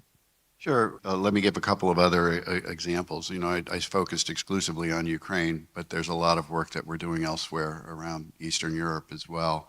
A lot of that I'm mindful of the need of, or the interest of talking about district heating in a room that's really hotter than most of us are quite comfortable with, but I'll do that nonetheless.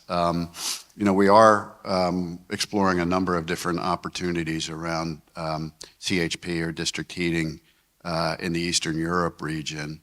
A lot of the systems, as I think many around the room know, they're old. They were built in the 60s and the 70s, and they're remarkably inefficient. And so we are seeing an increasing focus on upgrading these systems, making them more efficient, and in cases where it makes sense, looking at different ways of different fuels to power them.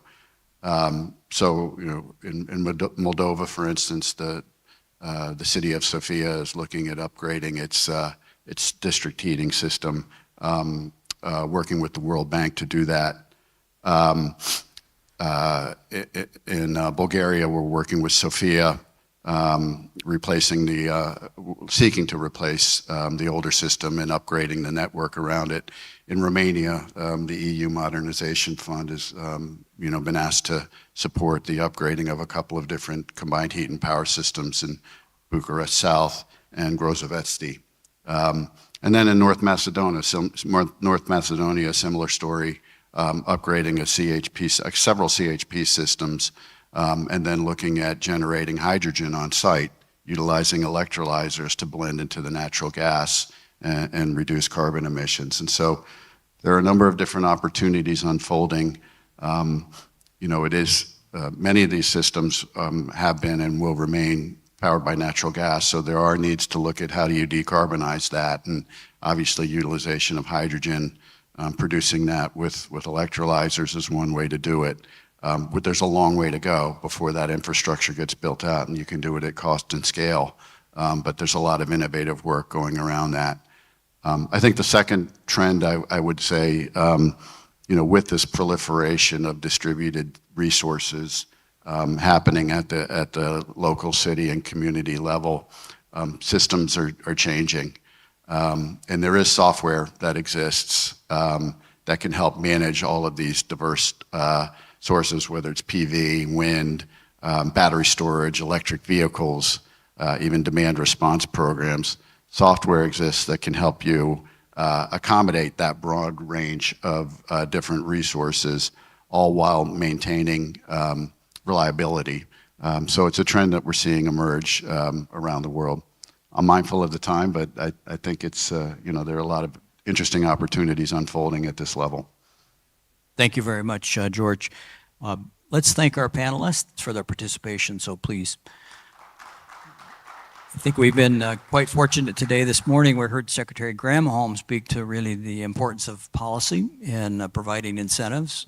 So certainly an overlaying context for this discussion, but we also heard from Nick about really fantastic clean energy programs within the Department of Energy and really reaching out, providing technical assistance, building capacity through programs like the C2C, really exciting for us, and longstanding efforts that really have made a tremendous impact. And we heard from Ron and Eric about the Net Zero World Initiative, really a very active effort to really partner with countries across the world to really help them transition to clean energy economies in a very impactful way. Stand up of a Twin Cities or a City Cities program, I should say, as part of that. And then really heard about great work that Lea's doing here locally in Romania and the importance of community engagement to really make sure that things happen and that they're sustainable as well. So thank you all really for listening in, really appreciate it, and looking forward to the next discussion. So thank you.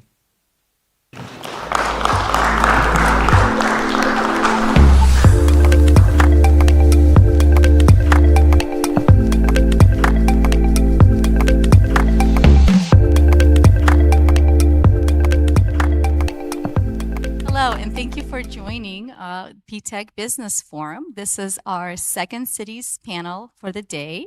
We will talk about financing the transition at the municipal level. My name is Olga Hakova. I run European energy security work at the Global Energy Center at the Atlantic Council. It's a pleasure to be moderating this riveting discussion today about some of the more municipal local solutions in the financing that it will take to realize those ideas. But I think I want to start, Bruce, with you, if that's okay. If you can potentially share some of the work that the labs are doing on collaborating with cities and helping cities assess how feasible, how realistic their plans are, where the gaps are, and then perhaps even like stress testing the technical parts of those plans. Well, thank you very much. I appreciate the opportunity to be here and to join this panel and speak to finance. You might think that a laboratory person on a finance panel is kind of out of place, but I'm very pleased to be up here with these distinguished leaders in finance and to kind of tie in how laboratories help. to mobilize investment in projects. And really through the P-TECC initiative, the U.S. Department of Energy laboratories are working with, supporting the Department of Energy and in their efforts to assist partners in the region to help you achieve your climate and energy ambitions. And our work really started for me in 2019 when Department of Energy gave Argonne a call and says was it an energy security situation where Russia was going to shut off their gas supply to Ukraine, which would have shut off the gas supply to Moldova. It was September, and Paul Taminia of Department of Energy was the lead, and we had until 4 months to work with the country and other partners to identify a solution. What would you do if your gas supply was shut off? And in Moldova, all of their energy, so much of their energy system comes from gas. So we went to Moldova. We worked with their partners. And we identified an opportunity to purchase gas from the West, work together with other partners, purchase gas from Western Europe, store the gas in Ukraine, and if the gas is cut off in Moldova, have that gas from Ukraine provide their supply. So there was a solution there, but how would you finance that solution? There was a challenge in of how to finance it. Well, Department of Energy and with some lab support and work with industries, we identified working with the EBRD, and EBRD provided a line of credit for that procurement. But to have that letter of credit, they needed to have a gas purchase agreement established. So how do you establish a gas purchase agreement? Well, the labs work together with DOE, work together with the state-owned enterprises to establish this gas purchase agreement, and really helped. We enhanced the energy security in Moldova by providing alternatives paths for them to meet their supply. And we're also helping with now in Ukraine, assessing where are the most critical points within the energy system to war-proof and strengthen the resilience of their system. So now on the decarbonization side, how do we help? Well, one area that we're helping on decarbonization is with national energy and climate plans. We're working together with, in Ukraine, with their local institutions, with national labs and their ministries to analyze the full energy system and help them provide input to their development of their energy and climate master plan. And now what can we do at the city level? Well, we look to accelerate action. And the best place where we can accelerate action is in these cities that are the first movers, that have these, that Ms. Leah mentioned yesterday, that really want to be leaders in the energy transition. And in Europe, you have cities that are developing their climate city contracts, where the city has already established commitments on their energy transition. They've established technical roadmaps on how to achieve them, and they've established investment plans. But where the labs can help now is by reviewing their technical plans, providing science-based input to their technical plans and their investment plans, so that so that they have confidence, so that their stakeholders have confidence in these plans, and really increasing confidence accelerates action. And so that's one way that we can help. And one other way is that when you go to seek financing, seek investment, the projects, first projects are maybe have technical risk associated with them, so we can help with feasibility studies. We can help with other providing analytical tools, doing assessments, and really helping the investors develop the business case, or the municipalities develop the business case in line with investor needs.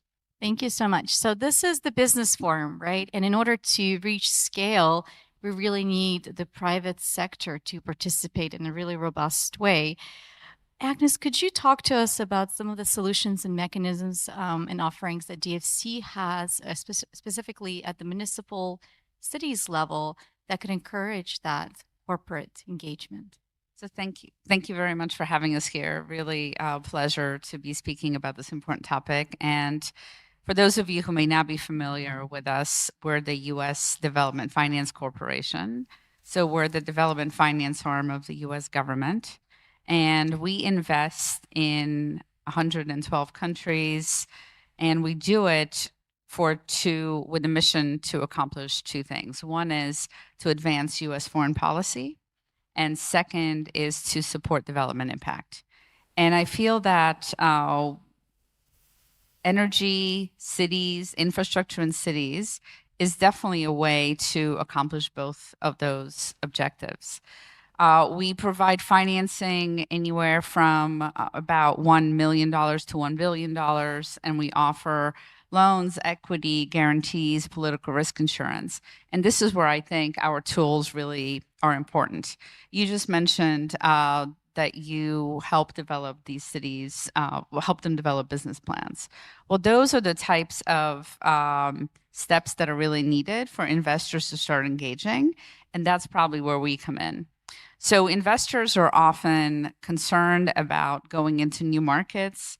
They're concerned about new technologies. And this is where organizations and agencies such as the DFC, but also such as EBRD and the Exim Bank can really help. For one, I feel that just co-investing with us for private investors, it gives them a little bit more comfort that, first of all, we are bringing in very high standards, not only in corporate governance, but for example, on things like environmental and social standards. Also, the presence of the U.S. government in certain transactions helps really level the playing field to some of the private investors that may not have the kind of access that you would need, especially for large infrastructure projects in large cities. I also think what's important is the tools that we offer. So we are certainly not trying to displace the private sector. We're trying to get the private sector to take on the risks that they normally would not be able to. And because of that, we offer a variety of tools. As I mentioned, for example, sometimes we offer equity, where that could be the riskiest kind of capital that's deployed, and the private sector will come in with debt. Sometimes, for example, we offer political risk insurance, which helps private investors manage risks such as inconvertibility of foreign currency or risk of expropriation. These are very important tools that then allow investors to sell to their own investment committees, which they have to do, and actually say, well, this is mitigating these kind of risks because we can maybe take on the credit risk, but we can't take on the political risk. And that's where our tools really come into play. As an example of a city transaction in Brazil, we helped the city finance the refurbishment and expansion of their city lights program, of their lighting systems, with a guarantee that we provided to a private investor who then financed that expansion. So it's really amazing to hear of the types of plans that the Argonne Lab is helping create, because those are exactly the kind of plans that then we can support with the different kind of financing tools in order to catalyze private investors into those same projects. Dan, well, let's go to you next. So we talked a little bit about scale, and sometimes there are some just really fantastic projects, but on their own, they're challenging for large institutions, such as EBRD and DFC and others, and Exim, to be able to fund those. So if you could talk from your perspective, from Exim Bank's perspective, what are some best tools, best advice on projects kind of coming together to you as a package, versus a smaller, really great ideas, but maybe one-offs, maybe too small for you to take on? What has worked, what hasn't, and what kind of advice would you give to cities that might have similar projects, and maybe they would be much more likely to be an appealing package together versus on its own? Okay, thank you, Olga. Hello, everyone. My name is Dan Tobin. I'm with the Export-Import Bank and with the Structured and Project Finance Division. Just to give you guys a little heads up, EXIM is the official export credit agency of the U.S. government. We provide debt financing and different tools to provide ways for our U.S. exporters to overall, find markets for their products. So with that said, US Exim has years and years of experience. It's been around for almost 90 years and has provided financing for very large infrastructure projects, but also for smaller city-wide type projects. Recently, we did a project, a water supply and rehabilitation project in Ghana and one in Cameroon. From our perspective, looking at and trying to find creditworthy counterparties for our projects. Let's say a municipality has 1 or 2 or 3 different projects planned.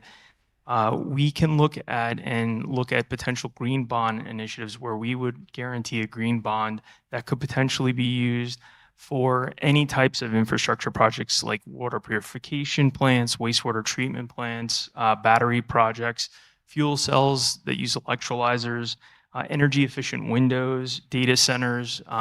So we have a whole tool set that can be used.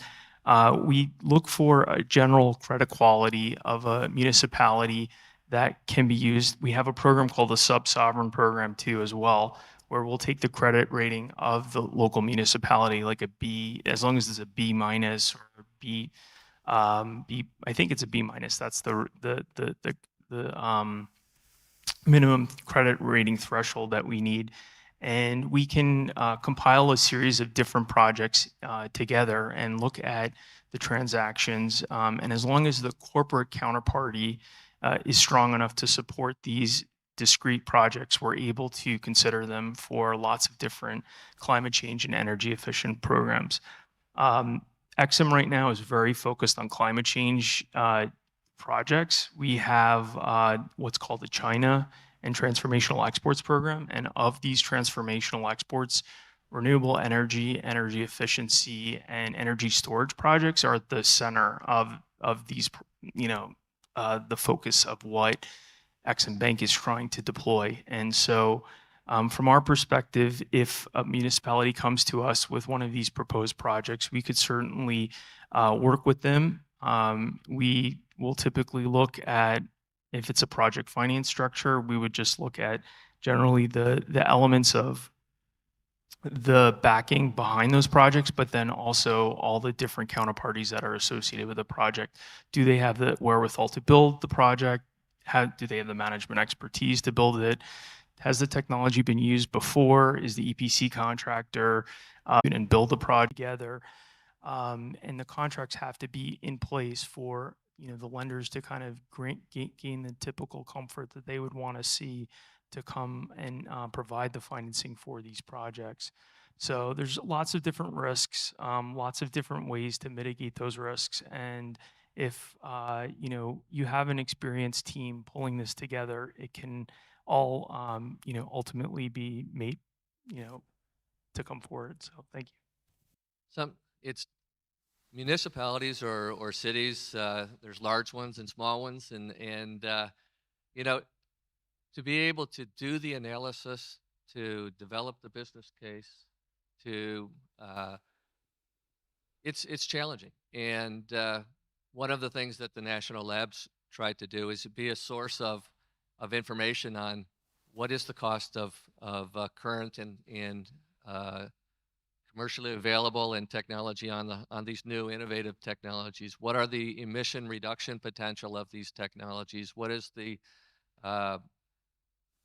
the jobs related benefits of these technologies? And we have tools that can look at the transportation system for a city and help you plan out your sustainable transport plan for the city. We have tools that can look at an individual technology and give you the life cycle emission cost, and other metrics that with data that you have, that's science-based information, and accurate information. And so this the tool that's, say, in the U.S., when there's a big Department of Transportation and Department of Energy are awarding grants for new electric infrastructure technology. One of the tools that they'll indicate that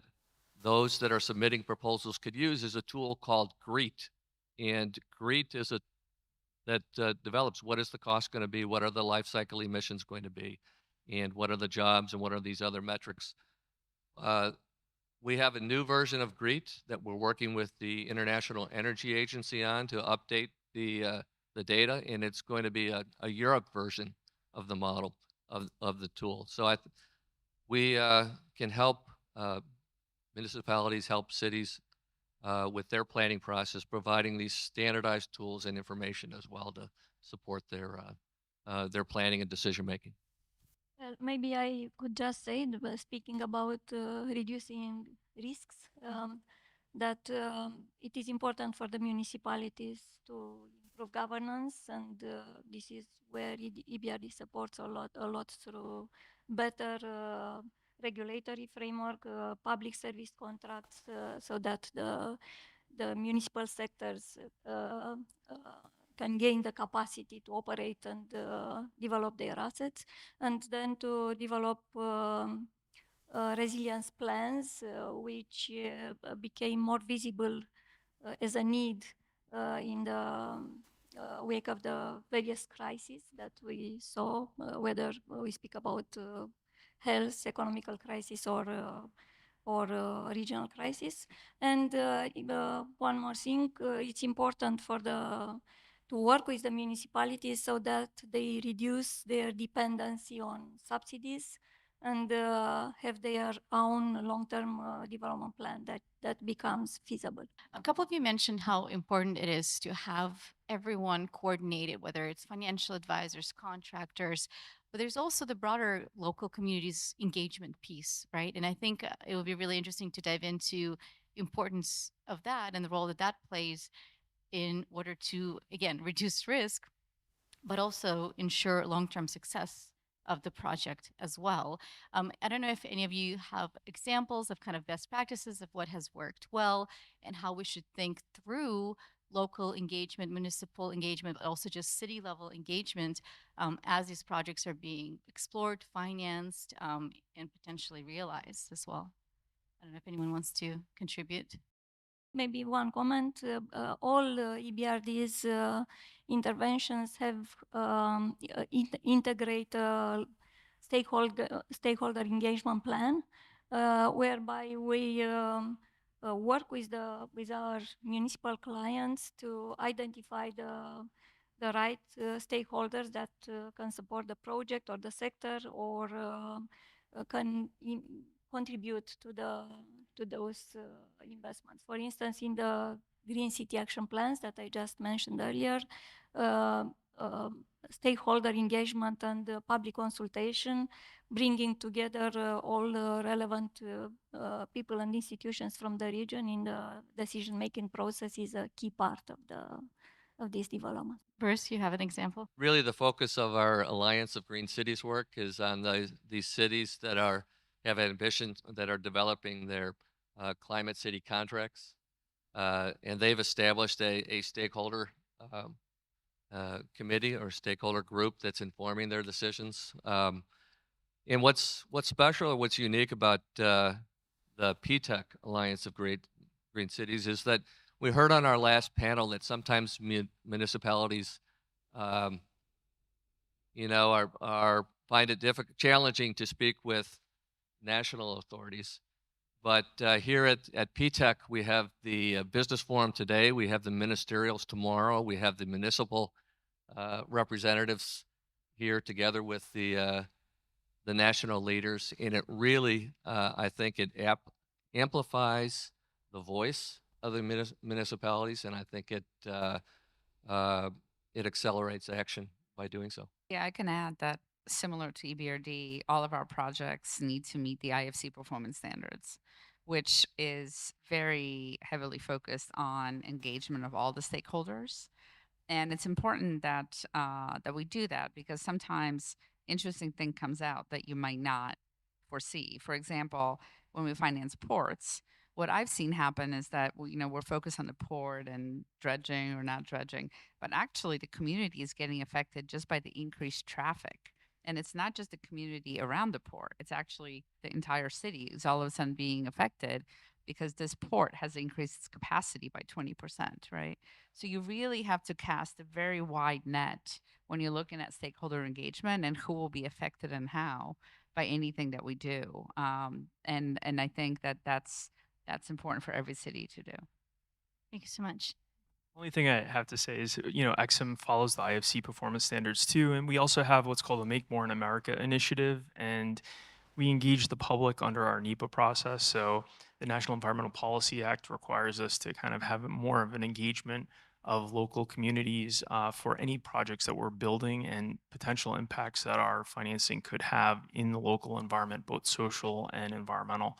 So yes, I mean, I would agree that in order for any project to move forward, you really have to get engagement early on to ensure that you have the buy-in of the community. Otherwise, their ability to find financing long term is going to be compromised too. So We mentioned briefly the importance of credit worthiness, credit ratings, and I mean, this is a finance discussion, right? So we'll just go down the line. But Agnes, is there anything else to add in terms of how to help cities build capacities on how to improve that, but also kind of on the other end of that, finding bodies and partners who can take on some of that risk to, maybe for cities that haven't built out that credit rating yet, or maybe initially the credit rating is not quite where it needs to be. I feel like there's more there that we can discuss here in terms of possible solutions. There's a lot there. I will say a couple of notes. One, I think this alignment of national and city levels is really key, because cities rarely will be able to jump over the national rating. But also in infrastructure, this is really key, because infrastructure projects are never just affecting one local community. They have a national impact. So I think I really appreciated your comment about national and municipal alignment. I also think that the other comment that I appreciated that is very relevant here is need for financial advisors. I find many times when we try to do projects and the private sector is interested in financing and in operationalizing projects, cities really don't have their capacity to interact with those financiers. So financier will provide a term sheet, and the city will not have people on payroll that they trust that can actually analyze that term sheet and figure out whether this is a good deal for the city or not. So they do nothing. And it's really important for cities and to ask for assistance. I think there are lots of organizations such as EBRD that is providing this kind of advisory services in order to be able to plan and also to employ the right kinds of advisors who speak the same language, right? Often financial language is not the same as the language of development or the language of economic growth, and certainly different than policy. So you really need to have people who speak the same language to engage and move things forward. So I think that's one of the bigger issues that needs to be addressed. Bruce? What helps accelerate action and bring down the costs is success, really, and confidence that projects can get implemented and really delivering on that. Just an example we mentioned on the last panel, Net Zero World Initiative is involved in Indonesia, and I'm the country coordinator. And we are, they were looking to go from diesel generators to mini grids, renewable energy mini grids on islands. And they had an RFP where there was 100 projects that industry could bid on. And it turned out that the financing for that project had to be a blended financing. It was Asian Development Bank together with private banks called G-funds, because the projects were viewed to be risky. They were in remote areas. There hadn't been any feasibility study done on these projects. So Net Zero World, with our Department of Energy laboratory assistance, we worked with the Trade and Development Agency, and we did feasibility studies for 5 sites. And we came up and we worked with industry on doing these feasibility studies. And we had optimal mini grid configurations, what would be the design, and really all of the technical documents that the utility needed to issue an RFP and get. And what happened? Success begets success. So we did 5. We talked to a philanthropic organization about what we're doing. They said, hey, this is great. They're doing 50. They're doing 50 more. The utility is talking with another development agency about doing another 100 feasibility studies. And the private banks indicated that because of these now pre-RFP feasibility studies, that you bring down the risk and that they feel that it will create an opportunity for the first fully privately funded viability gap financing of these projects. So I think working together and just getting projects through to implement, to implementation. We like to analyze, deploy, and scale our project activities, and we look forward to doing that here through the P-TECC Alliance. Great, thank you, Bruce. Vinyana? Apart from the technical assistance to support municipalities to improve their creditworthy, but I noticed it helps a lot to bring municipalities together to learn from one another. So in this context, I realized that this Green Cities network that we have is a valuable tool, and it proved to be quite successful and attractive for the cities. But I would also highlight what was mentioned earlier, that they need financial advisors quite a lot to teach them how to improve their revenue base, how to diversify their financing mechanisms, how to benefit of private sector participation in the key investments that they need, not only for the expertise, but also for the additional financing that the private sector can bring. And generally speaking, to help them increase their credit capacity and reduce dependency on governmental subsidies. So I would also bring an example. We supported a lot through municipalities and municipal clients doing energy audits, whereby we identified the main sources of energy production and areas to improve energy efficiency, then supported the city to prioritize and select the key investments, but also showing that there are a variety of financing sources and mechanisms that they can use so that they see those investments done in a reasonable period of time. Thank you so much. Dan? I'll use this opportunity as a shout out to one of our products that Exim has. It's the Engineering Multiplier Program Loan, which we encourage municipalities to use as part of their development of feasibility studies and front-end engineering design studies for projects. This product has been really heavily used in the past 6 months to a year by a lot of our different prospective clients here in Romania, and then also in Poland. We're looking at to deploy this product in Slovenia and other parts of Eastern Europe. But really what it does is it provides financing so that the front-end engineering design can be done.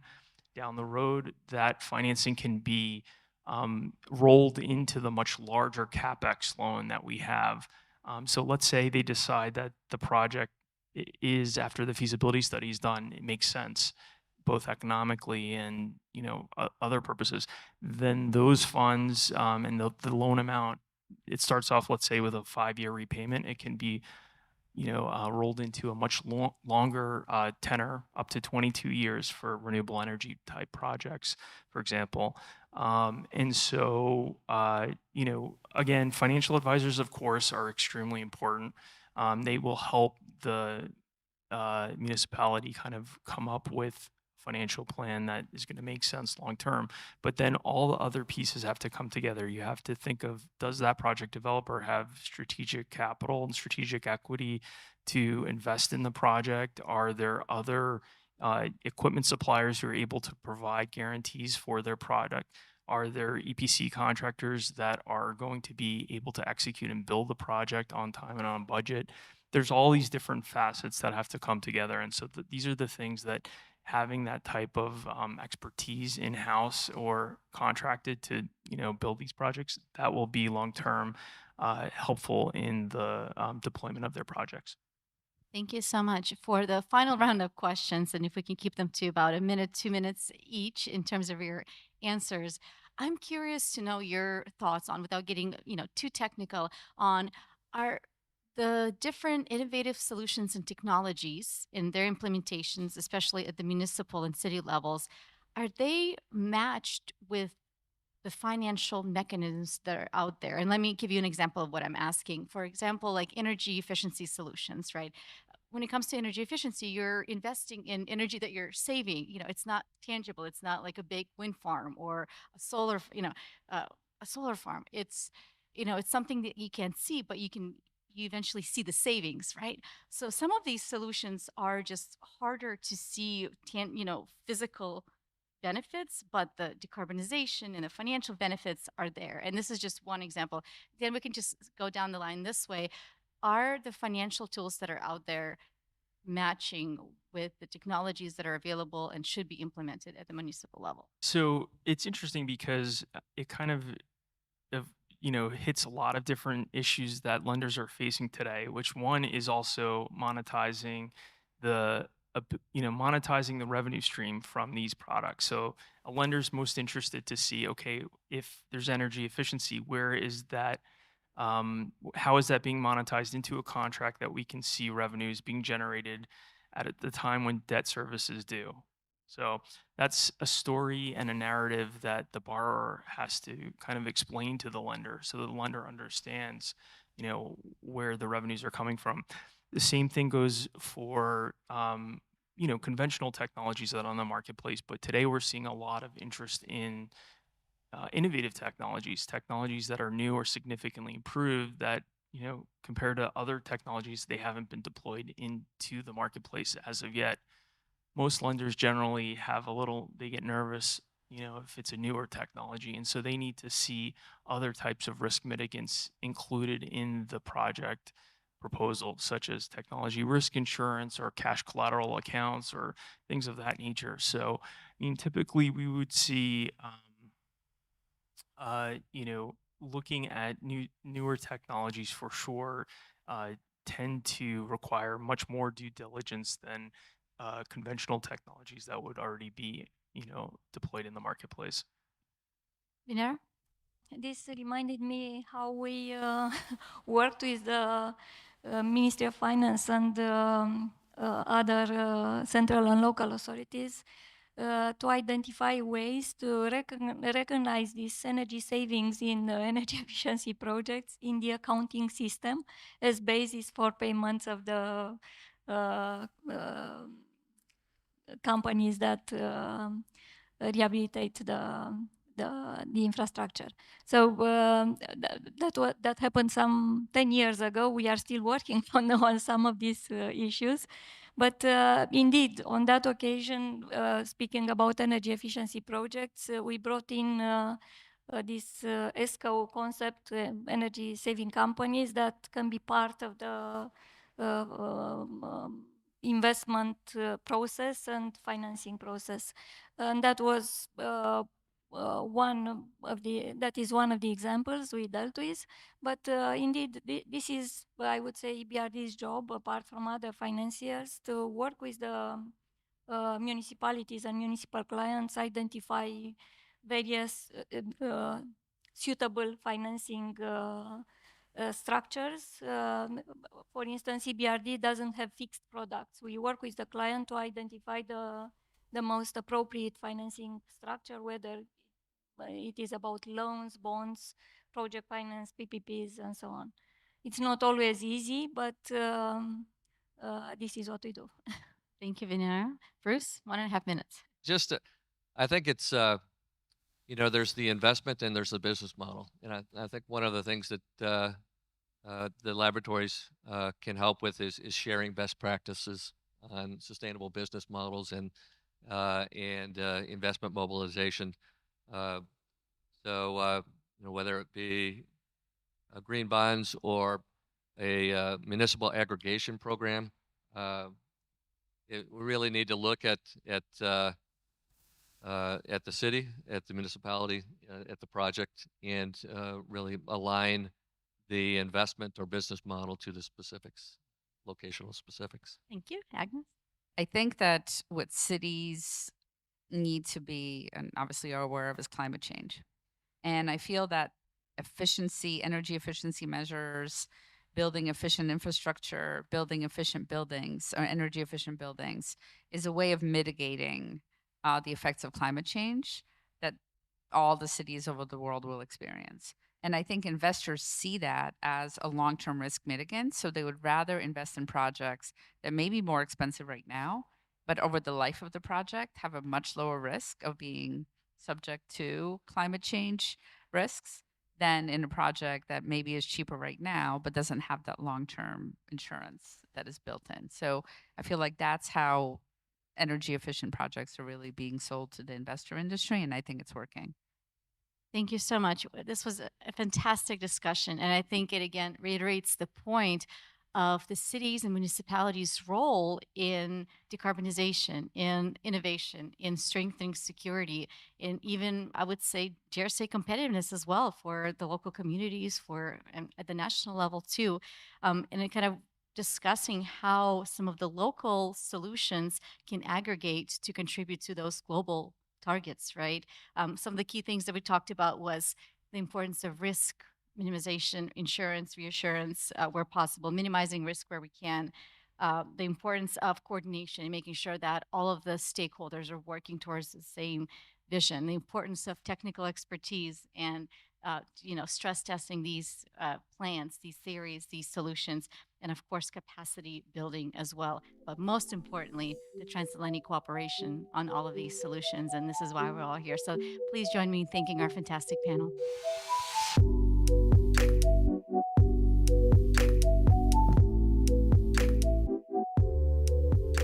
And this concludes the 5th annual P-TECC Business Forum and Ministerial. On behalf of the United States Department of Energy, Romania Ministry of Energy, and the Atlantic Council Global Energy Center, thank you to both our in-person and virtual audience for joining us. Of course, we would like to extend our gratitude to the government of Romania, to the Ministry of Energy for welcoming us to Romania and hosting the 5th P-TECC. We look forward to seeing you at the 6th P-TECC meeting.